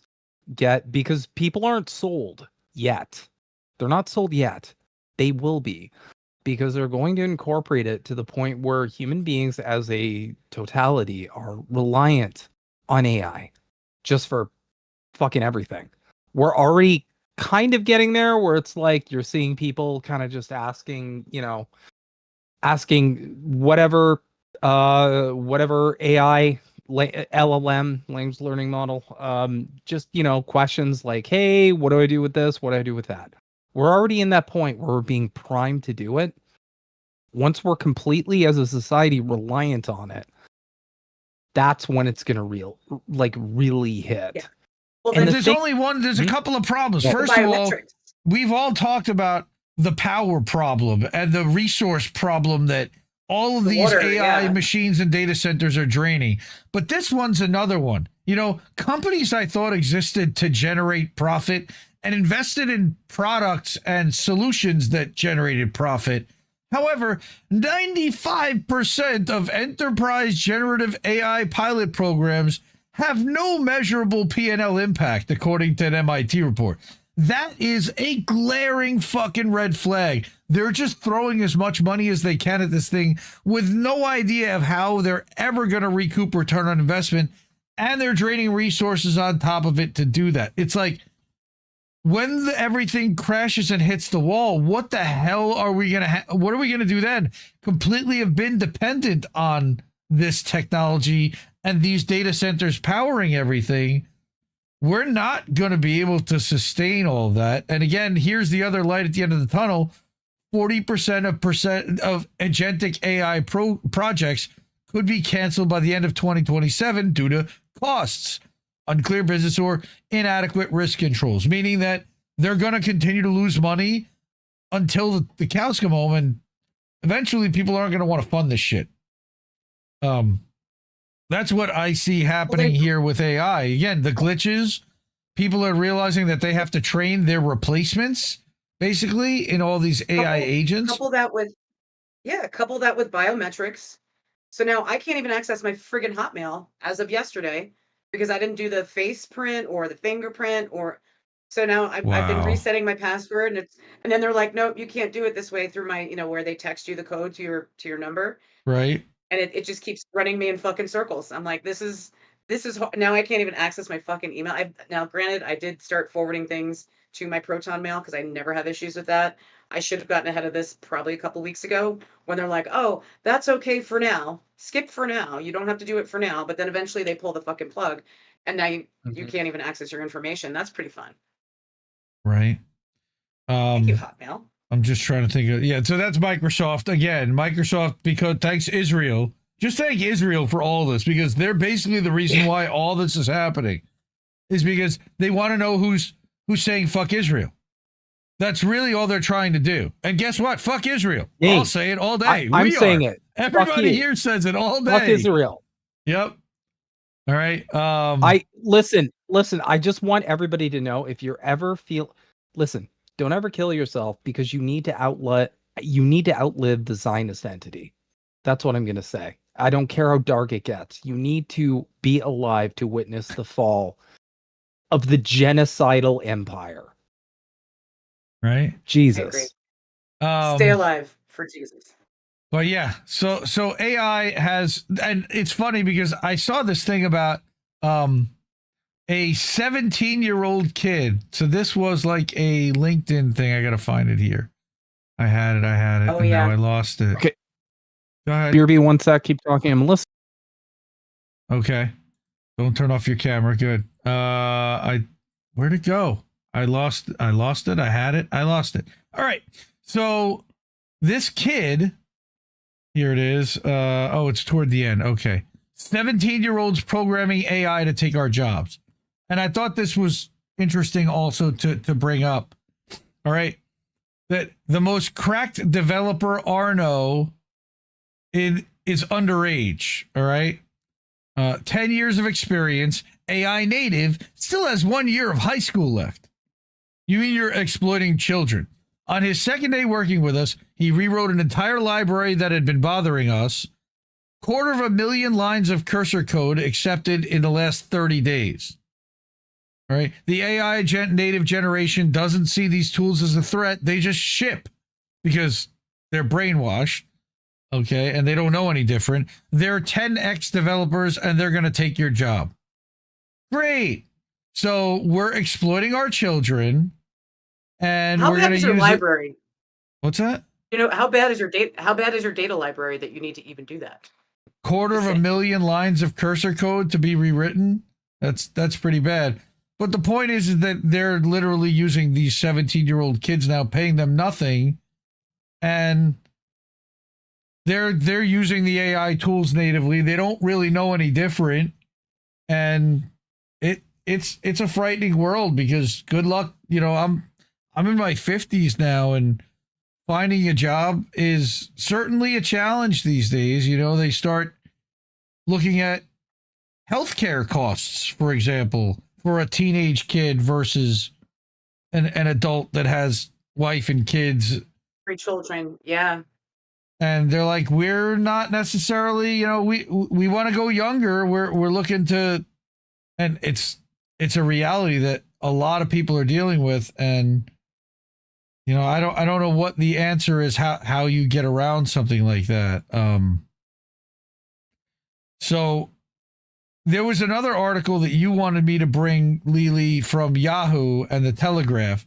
And this was another one that was, I've applied for more than 5,000 jobs. It's brutal out there. So, no, I don't want to talk about Kamala. I want to look at this one. So this guy... No cackles, please. Joe Emery for the Daily Telegraph. I guess it's a UK newspaper, right? Yeah. He says, when layoffs hit my role as senior copywriter at Virgin Media O2 in August of 23, I knew the job hunt wouldn't be easy, but 2 years, a drained bank account, and a psychiatric unit later, I never imagined it would be this brutal. So I don't know how much you got through this and what you want to debunk on this. Virgin Media gave 2,000 workers, which was 12% of its workforce, a cut. I lost jobs during the credit crunch and pandemic, found a new role with relative ease. This time, it's been different. After the recent bloodbath of redundancies, those crises seem to pale compared with 2025. Right? Vacancies have plunged. Employers are holding back hiring amid uncertainty. Recruiters say placements fell in June at the fastest rate in nearly 2 years. And I have numbers that are showing that they're listing fewer jobs. And then I have this more perfect union thing about shadow jobs. All right. And that's something that you and I were talking about, LeeLee, which is the jobs that don't really exist, the shadow jobs. And I think that's... They're bench builders. I think they're essentially bench builders. So they know they're going to need these people in January after they have their numbers revealed as to what their year looked like after Q3, Q4. I think as they go into next year, they're not shadow jobs, they're bench building, which is still misleading, but it's like, if you don't have the job, you know what I mean? I just feel like, what if we decide to pull funding in that area, or what if that department changes and then we've just built up a bench of all these people that are like, oh, the job didn't exist. And I let people know when a position's canceled, just so they know, like, it's not you, it's us. Because the worst thing is when you get that rejection letter, like, oh, you didn't get the job. Well, I was friggin' perfect for it. Well, we closed the position, we canceled it. Stay in touch, you know what I mean? Like, definitely. And I tell people to friggin' ping me all the time. If you don't hear from me, you can call me. No, there was one thing in there that I wanted to, I forget what it was specifically, but it was with this thing, sorry, yeah. Like, yeah, what was his thing? My dad felt like he had a breakdown. He ended up in a psychiatric hospital, right? And you said that there was something bullshit about this that you wanted to kind of debunk? No, first of all, he was posting his personal freaking psychiatric shit on LinkedIn. Don't do that. Bad idea. I actually, when I got a new manager, she was looking through my LinkedIn to see what I was liking. Not posting, sharing, commenting, just what I was liking. I was like, that's psychotic. You don't look at my LinkedIn behavior to the point where I'm just like, I like that post. And it was something critical of an organization doing what we're talking about. It sounds like you're criticizing us. No, I'm agreeing with the fact that employers do that and it's bad behavior. I'm allowed to like stuff like that. I actually had a leader, 30 some odd years old, telling me that my behavior, I'm like, I've been working here 7 years. I've never had an issue with my LinkedIn. The guy was desperate. He was saying something about HR specific, and I was like, I don't know about that. Like how they, just how they treat certain people based on a resume. Yes, sure. If you've had a gap, and I have like 10 other people that have been working recently. Now, look, people have gaps for medical issues, having children. That's normal. But you haven't worked in 6 years, and now you're like, this is the perfect job for me. Okay, but there's like so many people that have recent experience with recent tools and recent computer programs. When's the last time you used Teams? What's that? Then yeah, maybe if you're not going to be able to sit in the seat and do the job, and there's 20 other people ahead of you that can, yeah, that's unfortunate, but that's just how reality works. I'm not, I'm not trying to bash on this guy. He sounds like he had a hard go at things, but I just thought it was the thing about Yeah. HR. I don't know where that was specifically. I'm trying to find it now, but anyway. Well, yeah, I It wanted. sucks, I've had to wait tables. I've had to take shit jobs just to pay the bills. It's not fun, especially since people aren't going out more they're not going out as much as they used to. So even those jobs are starting to kind of diminish, even if you're like, I just want to wait tables and sell coffee or whatever. And they're like, yeah, well, we're not getting a lot of customers because people are broke. That's the other side of this. I don't think, people are seeing or talking about. Yeah. I mean, that's what happened to me after I got laid off. I had to take a brutal job in like a call center. And it was like Oof. it was real bad too, because it was a call center that was they handled like legal stuff. So basically, like, you just had to talk to people and tell them like bad news 24/7 about like different like legal things, It's like whether debt they had like management. debt management or like a claim, like they have a class action or they're making a claim of some kind.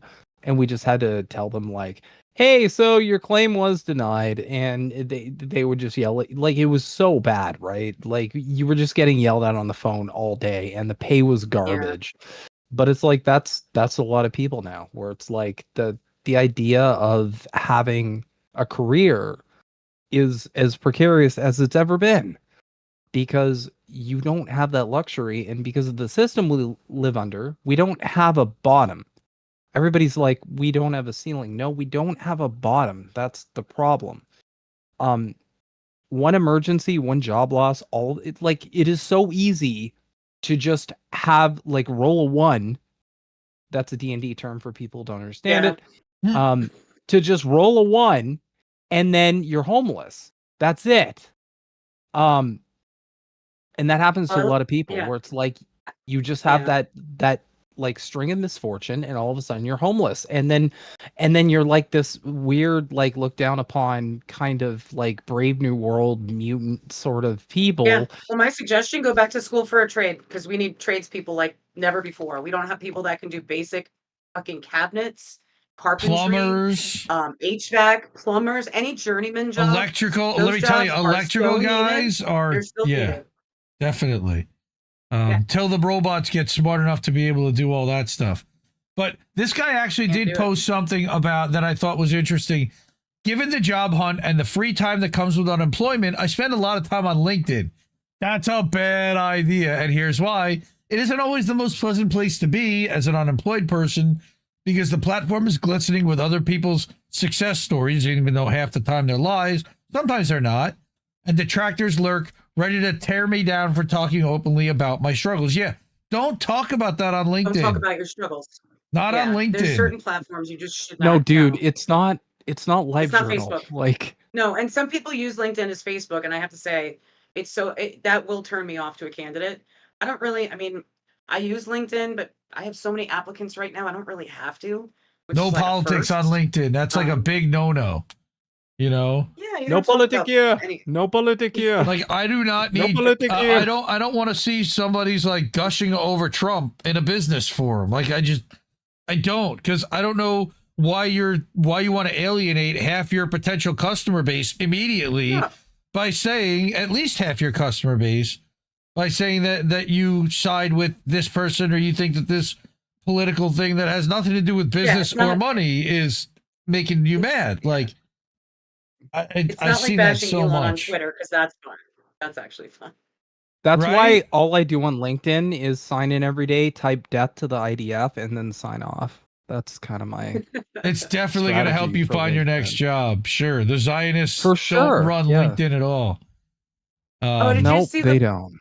Did you get the Muslim interview I showed you? The guy who interviewed with the company, with the Middle Eastern company? Yes. All right. And what did he wear? Like, was that like a It was scarf silly. or a head sock? So Yeah, it's like they're all wearing their they're they're all wearing their turbans. headgear. Yeah, Right. and the guy comes on the camera, and he's got like a fucking scarf, and they all start laughing. It's like, Yeah, you know it's- what? I bet you he it's got that great. job because he was funny as hell. That was funny. They're dying. It's so. Brazilian guy. هلا عبود هلا عبود هلا يا ساتر يا ساتر. One of the guys not even wearing a turban. He's just dying. Okay. I had to watch it 2 or 3 times. Like, what's going on here? Oh, he does not wear a turban. Is that a scarf on his head? Like, I couldn't figure out what this was. I just love that they had such a great sense of humor about it. That was awesome. Right? No, that's great. The more perfect union thing. I wanted to show this because this is all about the fake jobs. An increasingly worrisome picture for the U.S. jobs market. For the first time in years, job seekers are outnumbering job openings. CNN's Vanessa Yurkevich is following this story for us. What are you seeing here, Vanessa?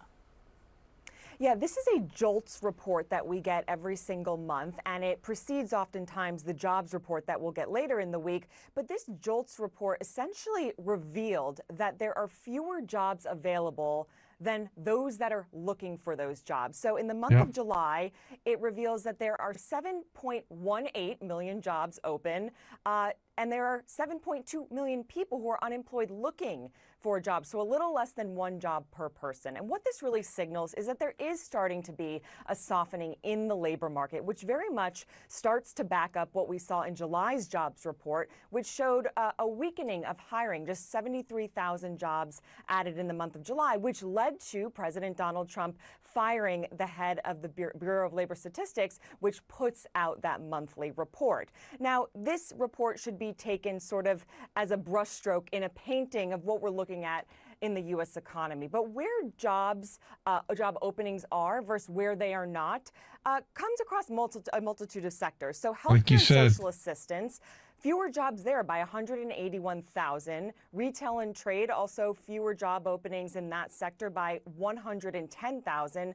Mining and lodging, fewer jobs by 13,000. And then you can see there are pickups in construction, manufacturing, and wholesale. As I mentioned, Brianna, this report, this JOLTS report, is just before the big jobs report on Friday, which will tell us just how many jobs were added in the month of August. And it was only 22,000, by the way. That came out, and it was dismal. All right, but 4 in 10 companies, according to More Perfect Union, have posted fake job listings, and 3 in 10 were advertising for a role that isn't real last year. So I don't know where those stats come from. Logic. I don't understand the logic in that. Like, is that just to be deceitful? Like, why would you? I mean, every job we have posted right now, I will say 98% of them are real jobs. Like, we need people.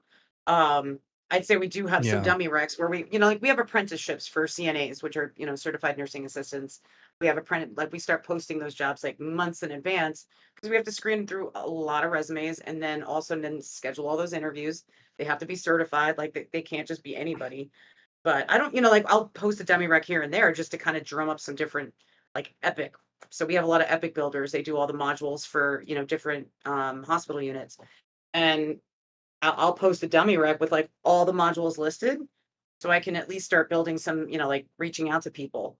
Maybe that's not a good tactic if it pisses people off. But I mean, we do have Epic jobs usually all the time. So right. I don't know. It's I can imagine right now it's frustrating as a job seeker, that would piss me off. Like, why the hell is this job posted? Robert is interestingly, they want the data they want the information. That's really interesting. Oh, yeah. We've definitely seen a lot of that happening. I think also it's to keep the investor class happy because they think that if you're hiring, that means that you're growing. And if you're putting up jobs, that means you're looking for people to fill to fill that growth. But a lot of times, again, they're planning on either promoting somebody internally, they're actually reducing workforce on the other side, or they're just never really planning to hire for that role in the first place, which is what we see a lot of also. Yeah. I have a few positions that we haven't had movement on, and my assumption is that we're going to outsource that department, which is frightening because it's medical coding, and hospitals are doing this now where they're outsourcing medical coding to India. Explain to me Always India. how It's that always is India. not. A HIPAA But it's medical violation. coding for it's insurance here in the United States. We're not even allowed to use our laptops outside of the country. Now we're going to outsource our medical coding for patients to another country. Beyond a Please tell me HIPAA how that makes violation. sense. Here's another Beyond, one. Yeah, I don't even because know. I mean, there's so much risk. There's so much risk there, and hospitals are already starting to do this. There's a couple in Texas, one up in Washington State. I talked to a girl.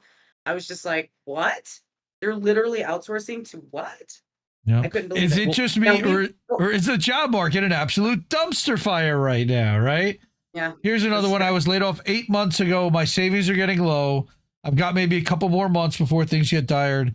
I have over 6 years of solid experience in my industry. Can't seem to even get a call back for junior positions. Probably because you're too expensive and you're too experienced. All I get is a steady stream of you're not in India. automated rejection emails. Feels like I'm screaming into the void. What on earth are these companies and recruiters even looking for? I've done everything people say you should do. Customize every single cover letter, networked on LinkedIn till I'm blue in the face. Great. Wait, pause really quick. Pause Go really ahead. quick. Cover letters, don't even fucking bother. Nobody reads Bullshit. them. Nope. Don't even bother. Unless you're executive level. Don't do Oh it. my God, thank you. I hate cover letters so I fucking hate fucking reading much. them. I hate them. When I was a kid, I always wanted to be an okay, great. I don't care. What can you do? What I have you love done? your company. Like AI is writing these things for most of the people anyway. They're literally just plugging into ChatGPT and pasting it, and that's why That's they're what not I getting do. hired. Right. Right. So Cover I letters get that are the useless, economy's sorry. been weird. What's actually going on? I keep seeing all these headlines, hearing about people talk about how the market's strong, job creation's up by some huge number. I'm just sitting here thinking, like, what planet are these people living on? There's so many of us looking for work, right? It's because the media's gaslighting. My frustration level is just through the roof. Feels like I'm putting 110% in effort for 0% return. This was me in the first half of 2023. After my company, after the company went under, I was literally filling out 50 to 75 online resumes a day. I wasn't tailoring each one. I didn't know about ATS systems and all this gatekeeping that they were doing. Now I know a lot more about it. I don't even bother. I don't even bother. Our ATS sucks. I You hate know, our ATS. It's people like have so now. clunky. So this was the advice that I got after all of this, and at the end of the show, I think I might even said it one of our last episodes, which is that you shouldn't even apply until somebody at the company tells you to submit your application. There's no point. You need to get in front of somebody and have somebody basically walk your resume into somebody else's office and say, I want to hire this guy, or I at least want to talk to him, because otherwise you're going to end up at the bottom of a very large pile and never get a call back. So I just stopped. Yeah, a pile of shit, right? I just stopped. It's literally leveraging your network is your net worth. That's what everybody always told me. And it's never been more true than now. You know, it's all, and I feel bad for people that are just starting out in business and don't have a network, a group and network of contacts and former coworkers that have now gone here and succeeded there. And this one's the head of this company, and this one is running HR here, and this guy's a successful salesperson that can at least introduce you to his boss that can then get you in the door with XYZ. That's how half of business happens in the world. And that's becoming less and less easy to do as the bosses now are relying, hey, the AI can do it. The AI can't talk to the former AI, and I don't see how this is going to all work in the end. You know, again, the power consumption problem, and then there will be a brain drain at some point. And the machines aren't going to be able to run the machines. Like, there has to be people in there somewhere. And I just think that they're eliminating the humanity from working, and human resources are not about humans anymore. So they're people. Where does that first. go? That's our little thing. People first. I'm like, right? People. Well, who are these people? I'm sorry. Where it goes is Who are these people? That's what Melissa says too. Yeah. Well, where it goes is they want the entire population of the world back to a state of serfdom. That's where it goes. And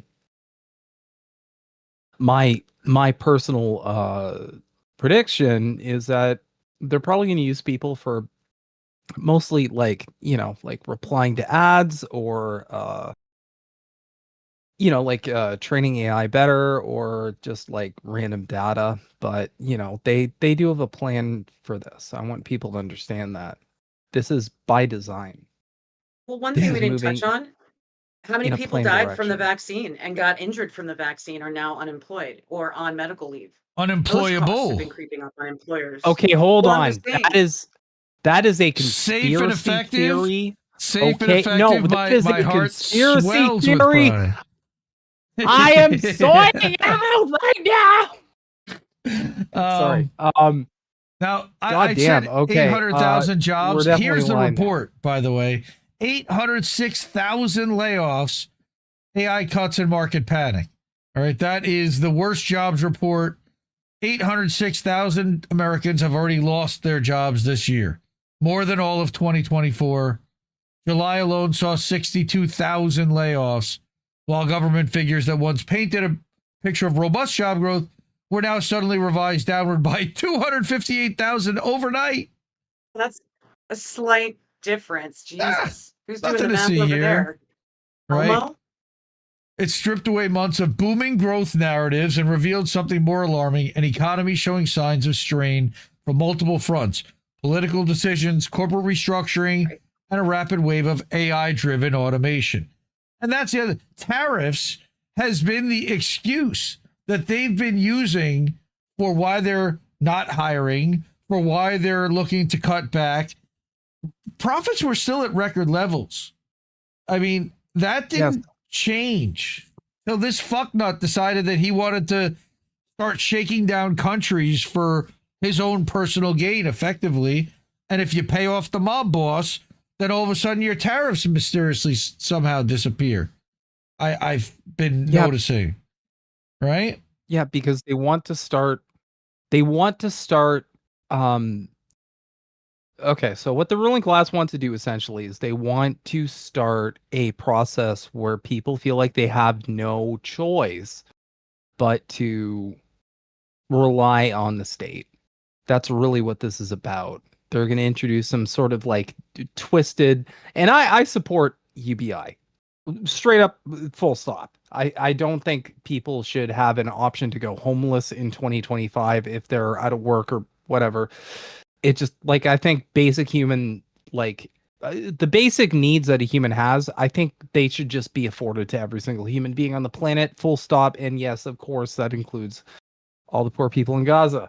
But I think they're going to have a perverted version of that where like they're going to make people essentially reliant on compliant, not just reliant, but compliant.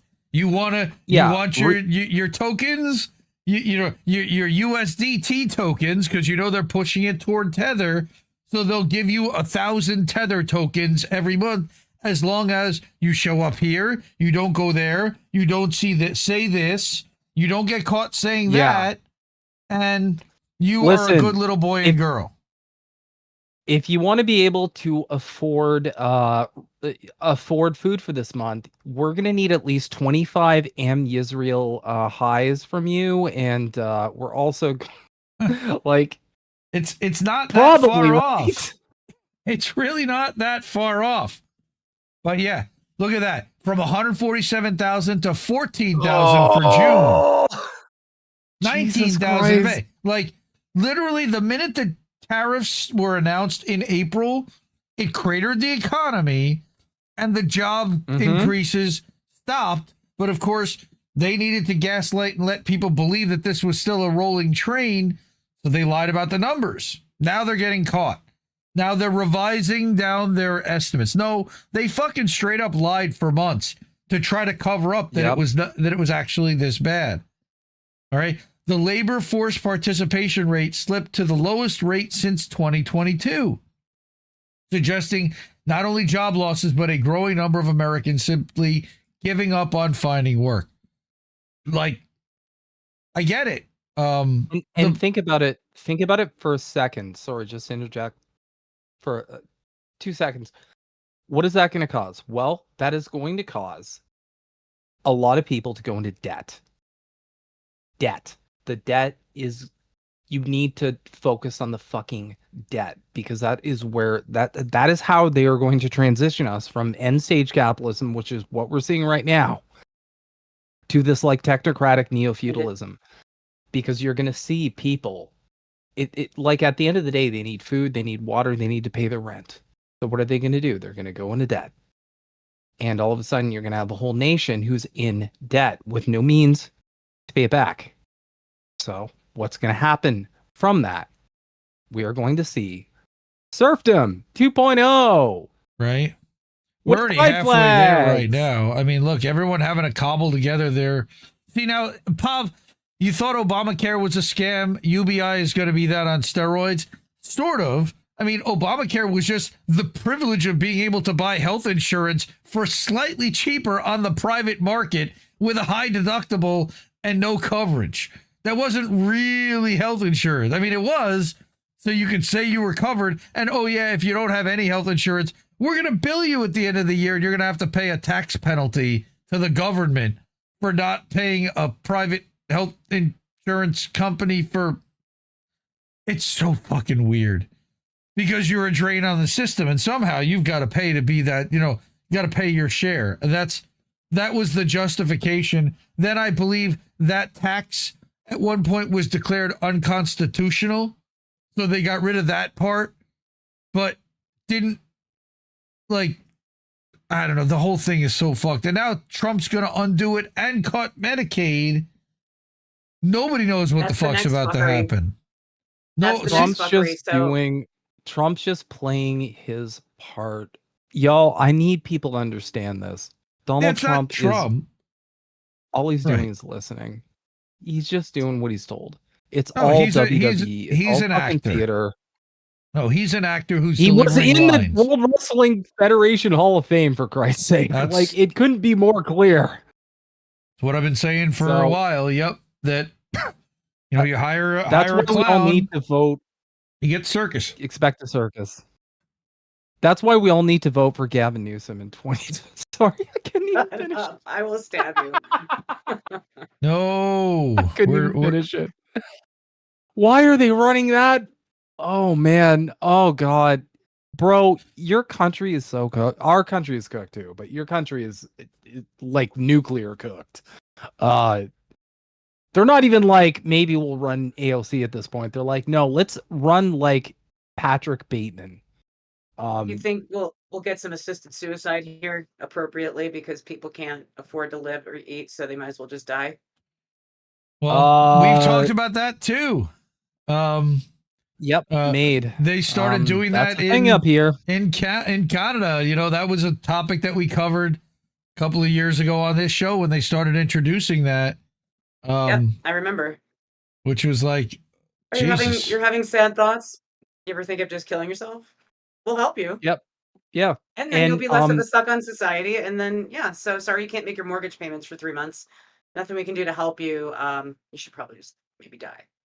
I don't know. That's where I feel like, sorry. It's another negative. 17,000 jobs in Veterans Affairs, because we all know how much Trump loves the veterans. He just loves those military guys. It's just that only when they're in uniform. The minute they come home, fuck those guys. I mean, it's really sad what's happened there. We need a massive reduction in military budget to begin with. Everybody is kind of on board with that. And that, again, is a massive jobs program. It's right now Palantir's program is getting a ton of money. And now that they bring a $1 trillion military budget for 1 year, like, what could we be doing with that $1 trillion? And we can't fund healthcare for everybody, but we could do just about everything else that we want to do. Right?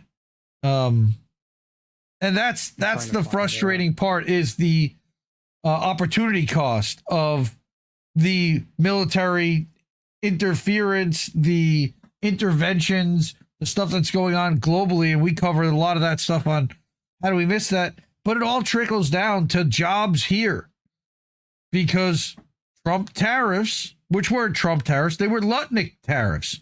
Lutnick was the guy that was talking about tariffs like for months. Right when the election started, he was talking about tariffs. And, Lutnick. Back in July with his big, beautiful bill, right? They were talking about where it was going to change with Medicaid enrollment. So now what's going to change? Individual exchange subsidies, federal Medicaid state funding. So now there's going to be a decrease in Medicaid and individual exchange enrollees. Right. Increase in uninsured, meaning lower reimbursement and delayed access, and decreased funding to hospitals. So, yeah. And they're going to kick 9 million people off of Medicaid. Not only that, but they're also like ending the subsidies to the Obamacare exchanges that have been going on for like 15 years. So now people who live in a blue state that were on an Obamacare exchange, their premium is about to go sky high because it's no longer going to be subsidized by the federal government. It's a mess.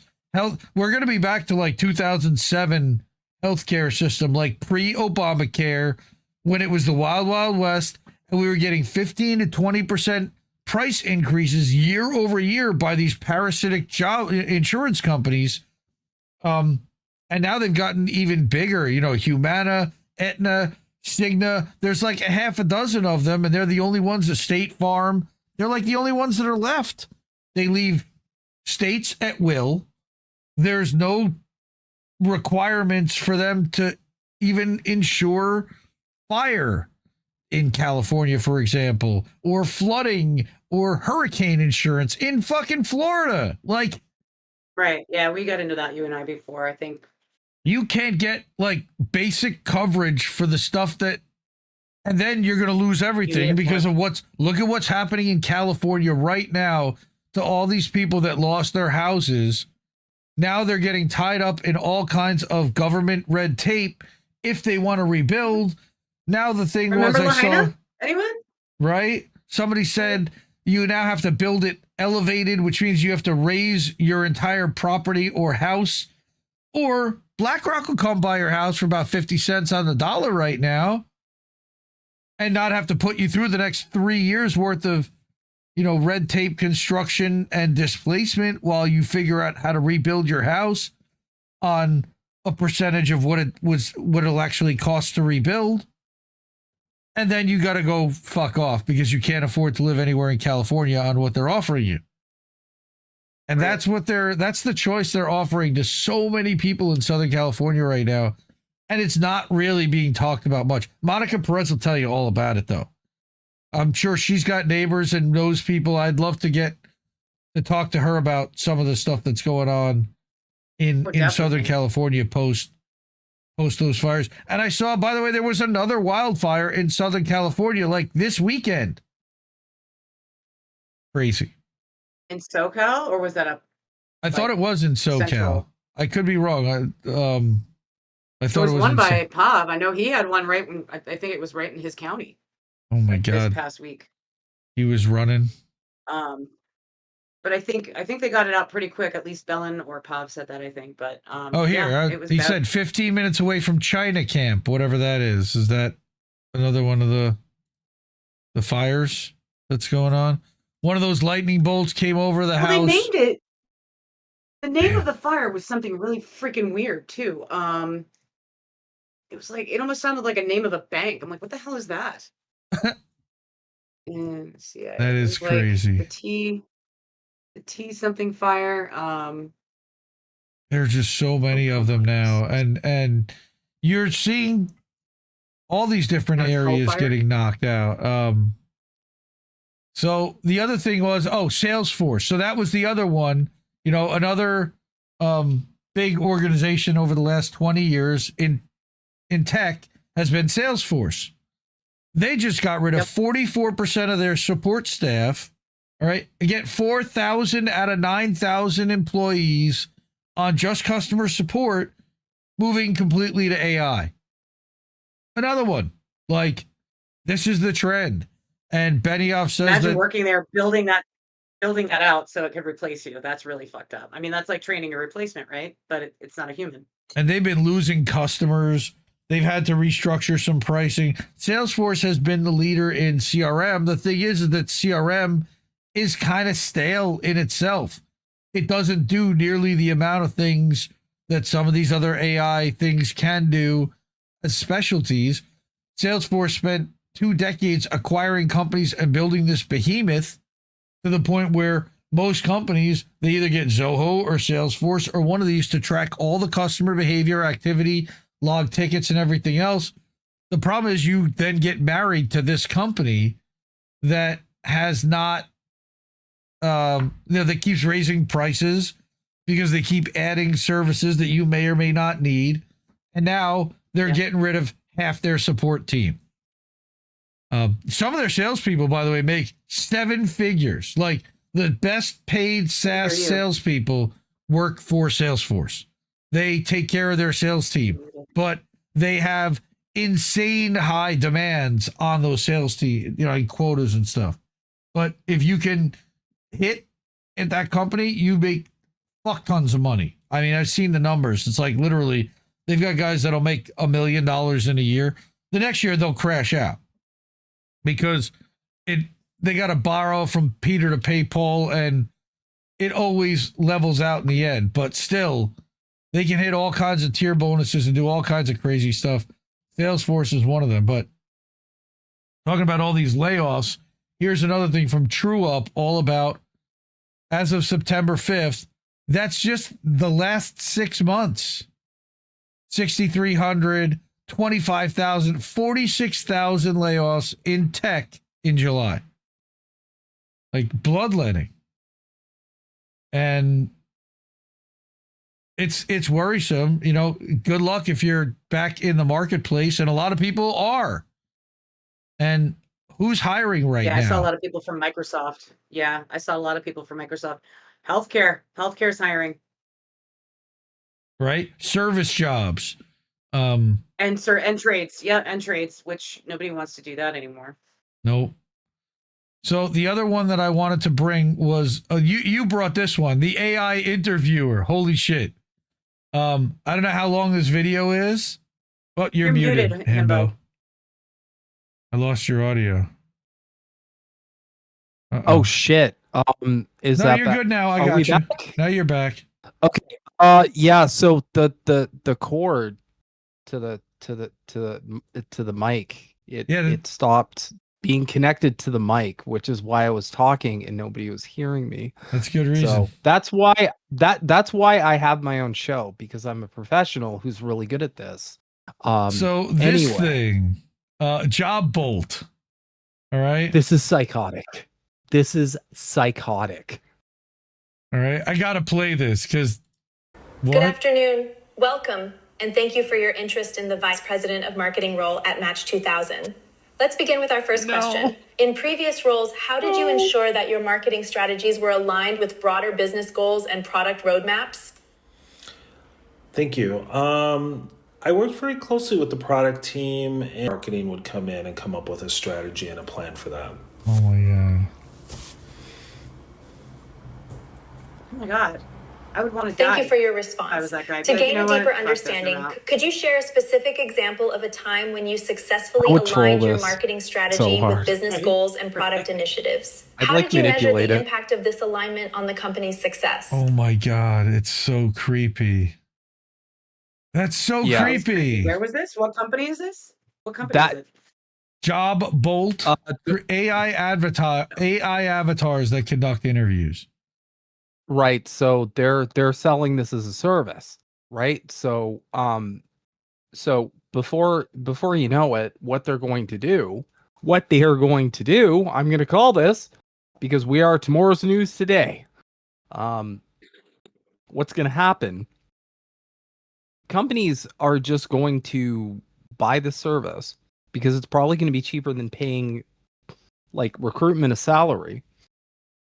And they're just going to lay off a fuckload of recruiters and just have these like AI creepy weirdos conduct interviews. Like it's already, so these things have already, we had a thing called Spark Hire where you would do an initial, just answer some questions. And then you'd still get a recruiter on the other end. You still need a human to make sure that you can communicate effectively, that you have, your certifications, why you left certain jobs. What did you do in your job? What makes you happy? I hate canned questions too. I don't ask canned questions. I get to the truth with the person and actually get to know them. Like I usually just make friends. That's what my job feels like most days. I'm just chatting with people like this is so different than any other interview I've been in. I'm like, I don't want it to be an interview. I want it to be a conversation. You know what I mean? I don't want it to be like, where do you see yourself in 5 years? You know what, bitch? Hopefully fucking making more money. You know what I mean? Like, give me a real answer. Hopefully not here or, either running this company or somewhere else because. Hopefully retired. Right? Stupid question. We're being interviewed by toasters. That's great. Kill your egg wars. That's great. Perfect. We're being interviewed by fucking toasters. Where do you see yourself in 5 years? Hopefully chairman. Because we overthrew this fucking shitty government. How about that? What about that? How would you like that as my response? You shitty AI job bolt. Now this guy thinks that he hacked an algorithm somewhere using ChatGPT 5 to become your full-time job hunter, and he literally lays out like, here are the steps. Using this prompt, search these boards and do this. And then here's the description, rewrite my resume to perfectly match it, right? Writing a tailored cover letter like we talked about. Go ahead. Have you ever read an AI resume? It's awful. They're terrible. It's so repetitive. Oh my God. No, because it's hallucinating. We haven't perfected AI. Like it makes unbelievably obvious mistakes. Also, not to mention, I just need to, like, I've already noticed this with AI in general. There's two major tells. Number one, M dash. There's always an M dash in the first paragraph of fucking anything that's written by AI. Why is I think that? it's almost like it's like a digital tramp stamp, if you will. There's an M dash right off the bat. Usually in the first sentence, actually. And also, it always does like, this isn't X, it's Y. Like, it's very easy to determine when something's been written by AI just because of how many times we've now looked at like AI like verbiage. So it's probably really easy for someone in recruitment to be like, oh, you wrote this with AI, which, I mean, that's kind of a toss up, right? Because it's like, okay, well, is that appealing because they know how to use AI because now everybody's going to have to know how to use AI? Or is it a turnoff because they didn't take the time to actually write out, a detailed cover letter or resume or whatever? Or do their own research other than just plugging it into fucking ChatGPT and being done with it. Is that what you want? Yeah. Give me a deep dive on the company and culture, right? Here's your AI toolkit on how to game AI to make it work for you. Well, thanks, I guess. I don't really like. This first is of why... all, it doesn't. I don't know. It doesn't know who you are or what you're looking for. You can potentially train it over time to kind of get to know you. I get that's scary as fuck, man. You're literally just handing over what your knowledge base is and teaching it to replace you in the end. That's the way I see all that. Yeah, that's what I was just saying. We covered it on our show. Like, there's people falling in love with AI. Like, they're getting married to AI. Like, this is getting so out of hand. It is getting so unbelievably insane at this point. Yes. And then, and then there's the whole, we didn't even talk about when it comes to recruiting, ICE and dealing with what's going on with ICE rating jobs. And this was at a Hyundai, Georgia battery plant between LG and Hyundai. Holy fuck. 450 people detained and 3 workers were previously killed. All right. Killed. Yeah. That's the safety. The safety issues there is really fucked up. I mean, it is Toyota. It's not abnormal. No, this is Hyundai. Tesla. Right. Well, I know, but Tesla has their battery plant here along with Panasonic. They actually work with Panasonic for those batteries. Mm-hmm. But it's not even about like the injuries and the safety issues there. It's the waste. That's the other issue. But anyway, continue. I'm sorry. Oh, it's a crazy story. Workers at the Hyundai construction site have repeatedly spoken about safety issues at the plant, both the government regulators and the press.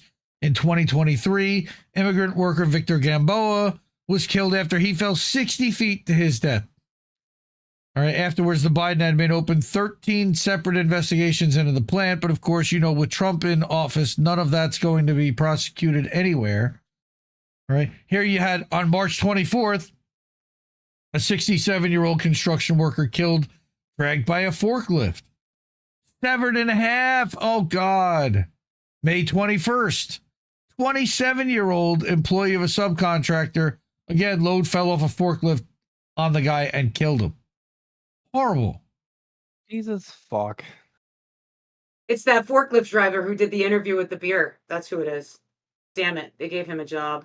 Right? See, he was buzzed and look at what happened. But he was He buzzed at didn't 10 no, a.m. he just didn't he didn't get a good enough buzz. That's the problem. He didn't get buzz enough. That's why this tragedy happened. But did they arrest anybody? I see they detained 450 people, but I don't know if they actually arrested anyone. Like what?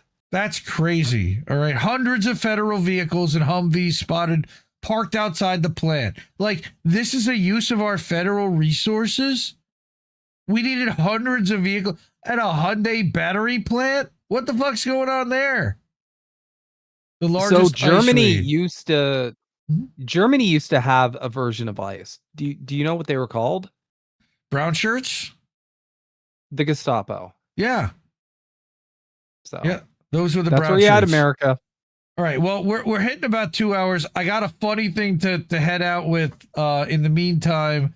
So check this one out. When finance goes too hard, because dude, this made me cringe so bad. I'm like, oh, we got to bring this. Get that audit. How you gonna review it if you really don't know what's spent?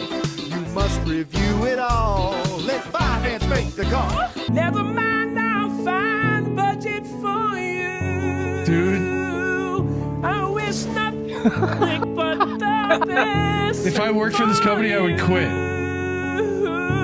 Since you said funds, finance can read for the first time. Money, tracking funds between spreadsheets. Get that audit. Awful. Get that. That reminds me, like Canva did like this Canva event, and it went viral. It was so cringy like that. Like, can we just stop all the corporate nonsense like that? Like, I saw that and I was just It's like, probably just gonna get worse. who works for a company where people do that? Like, and they thought, yeah, let's go viral on Instagram. Let's see what we can do. That's bad. Yeah, it's awful. Sorry, everyone. Sorry to burn your brains like that. But all right, well, that was fun. We'll have to do this again soon. I figure every couple of weeks we'll try to do an episode. Maybe we'll bring some other people in also. I know Descent in Bloom, she's a full-time RN. She has a lot of work, crazy work stories. I don't know what she can tell because of HIPAA stuff, but I'm sure she can kind of make the names anonymous and tell some funny, crazy. Oh, I have some good shit. good work stories from when I was a waitress. I got some good ones. Right. So yeah, People won't wanna eat out anymore. imagine. We'll come back. I have and some we'll do stories this from when I was a again. bartender. Oh, Here we go. boy. Let's go deep in those. Yeah, let's go into the service industry because that's a whole different fucking ecosystem. I've It never absolutely really, is, I haven't been in 100%. that in a long time. So I really, since my teens. So I have no knowledge on that side, but that sounds fun. We could get some people talking about service jobs and all the bullshit they deal with. You know, one of my favorite movies is Waiting. That's just a hilarious flick. that Hell is- yes.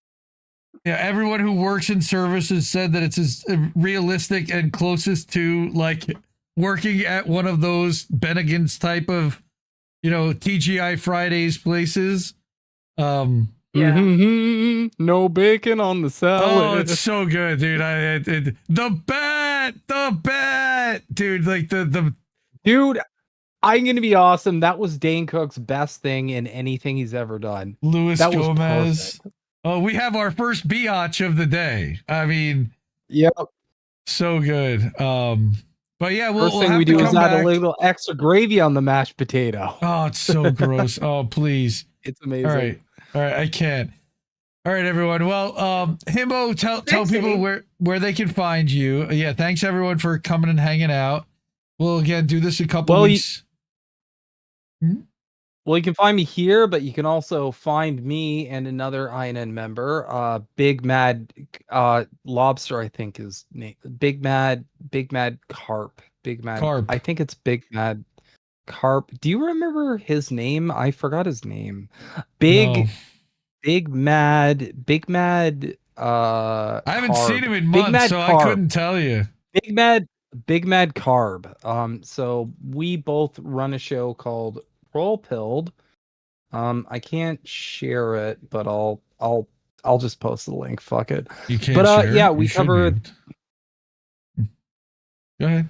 Am I able to? Oh yeah, I am. Yeah, you're a okay. mod.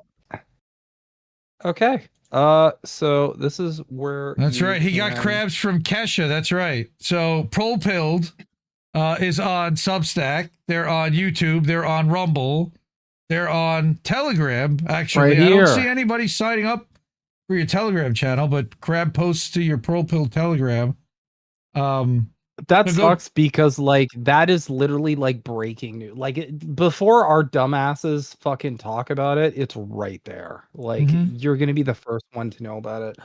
We have Substack too. We're trying to get better at updating it, even though it has this really annoying like we're gonna post your video to YouTube without like there's no way to turn it off. It's very annoying. Yeah, if you like technocracy, if you like materialist analysis, if you like working class sort of perspectives, please go and check us out there. And I'll be doing this nobody wants to work anymore thing here. And whenever we can, whenever my wife doesn't want to kill me for it. But tomorrow night we'll be doing. How do we miss that? Go ahead. Yep. Indy, how long have I been annoying you to fucking bring this show back? I don't know. Well, we did one in December, and that was great. And then I don't know. I just got kind of tied up with other shit and didn't really think about it. But yeah, I got a 2-year anniversary reminder, right? And I'm like, hey, it's been a while, and it just all kind of felt right that this was the right time to do this. So we'll keep bringing it back until I get bored of it again or whatever, but or we run out of shit to talk about. I felt like it was getting stale. Like we were just complaining about the same shit every week, plus the union bosses who were douchebags. And yeah, but that's cathartic for people. What we really found was everybody that is going through it. There's no unions unless it's the one that works in your organization. These major unions are never looking out for the actual members. They're looking out for the union heads themselves and for building their own brand and growing their own political power. And that's been the problem that I found with a lot of unions. And they've all tried to consolidate. The independent unions are all getting swallowed up. So it felt for a while like it was, but now we're having a job market again and a tough time in the job market. I think that there's a lot of skills and strategies and venting that people want to do about what's happening out there, that there's a need for this, and there isn't enough people talking about it in the independent world. So I'm happy to do that, and we'll come back and we'll hang out. And I appreciate again everyone hanging out in chat. Thank you. We'll put this out as a podcast too, so feel free to share it, clip it up.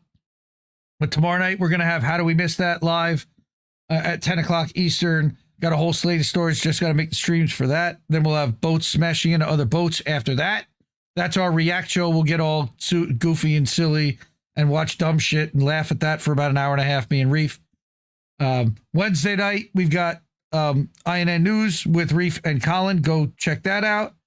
And Fridays, we've got... tomorrow night also, we have Pro Wrestling Talk with Angel. He's going to do that at 7 because they lost power tonight. And then Friday nights, we got Angel in the afternoon. That's at 7 Eastern also. And they do a lot of topical news stuff and cover anti-war. They talked about Venezuela last week. Really good show. So tons of stuff to do at INN, tons of stuff to watch. INNnewsletter.com, and of course the website that I've been working on, IndieNewsNow.com, that brings in news from over 100 sources. We live stream there. We do all kinds of fun stuff. And there's more content than you know what to do with there, I guarantee. So Yeah. again, Thank you, Indy. You definitely do a lot of stuff out there. I'm trying. I'm trying to You're nonstop. support independent media because, like I say, we need it more than ever because corporate media is shit. So we'll see you all real soon and take care of each other. I love you all. Have a good night, everyone. And as always, keep questioning everything. That's Ryan Christian's line. I guess this isn't such an awful place. Is that what you want me to say? You prove it's possible to sleep for days, and I still think you're right here awake. The cost of living isn't much to me, but God, it's so hard to say. And when they told you everything was safe, were you safe?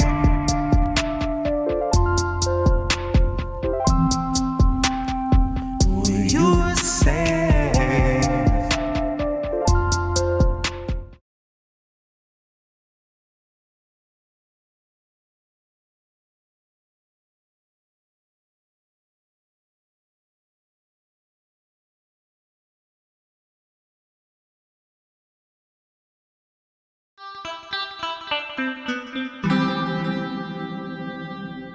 Who are these people?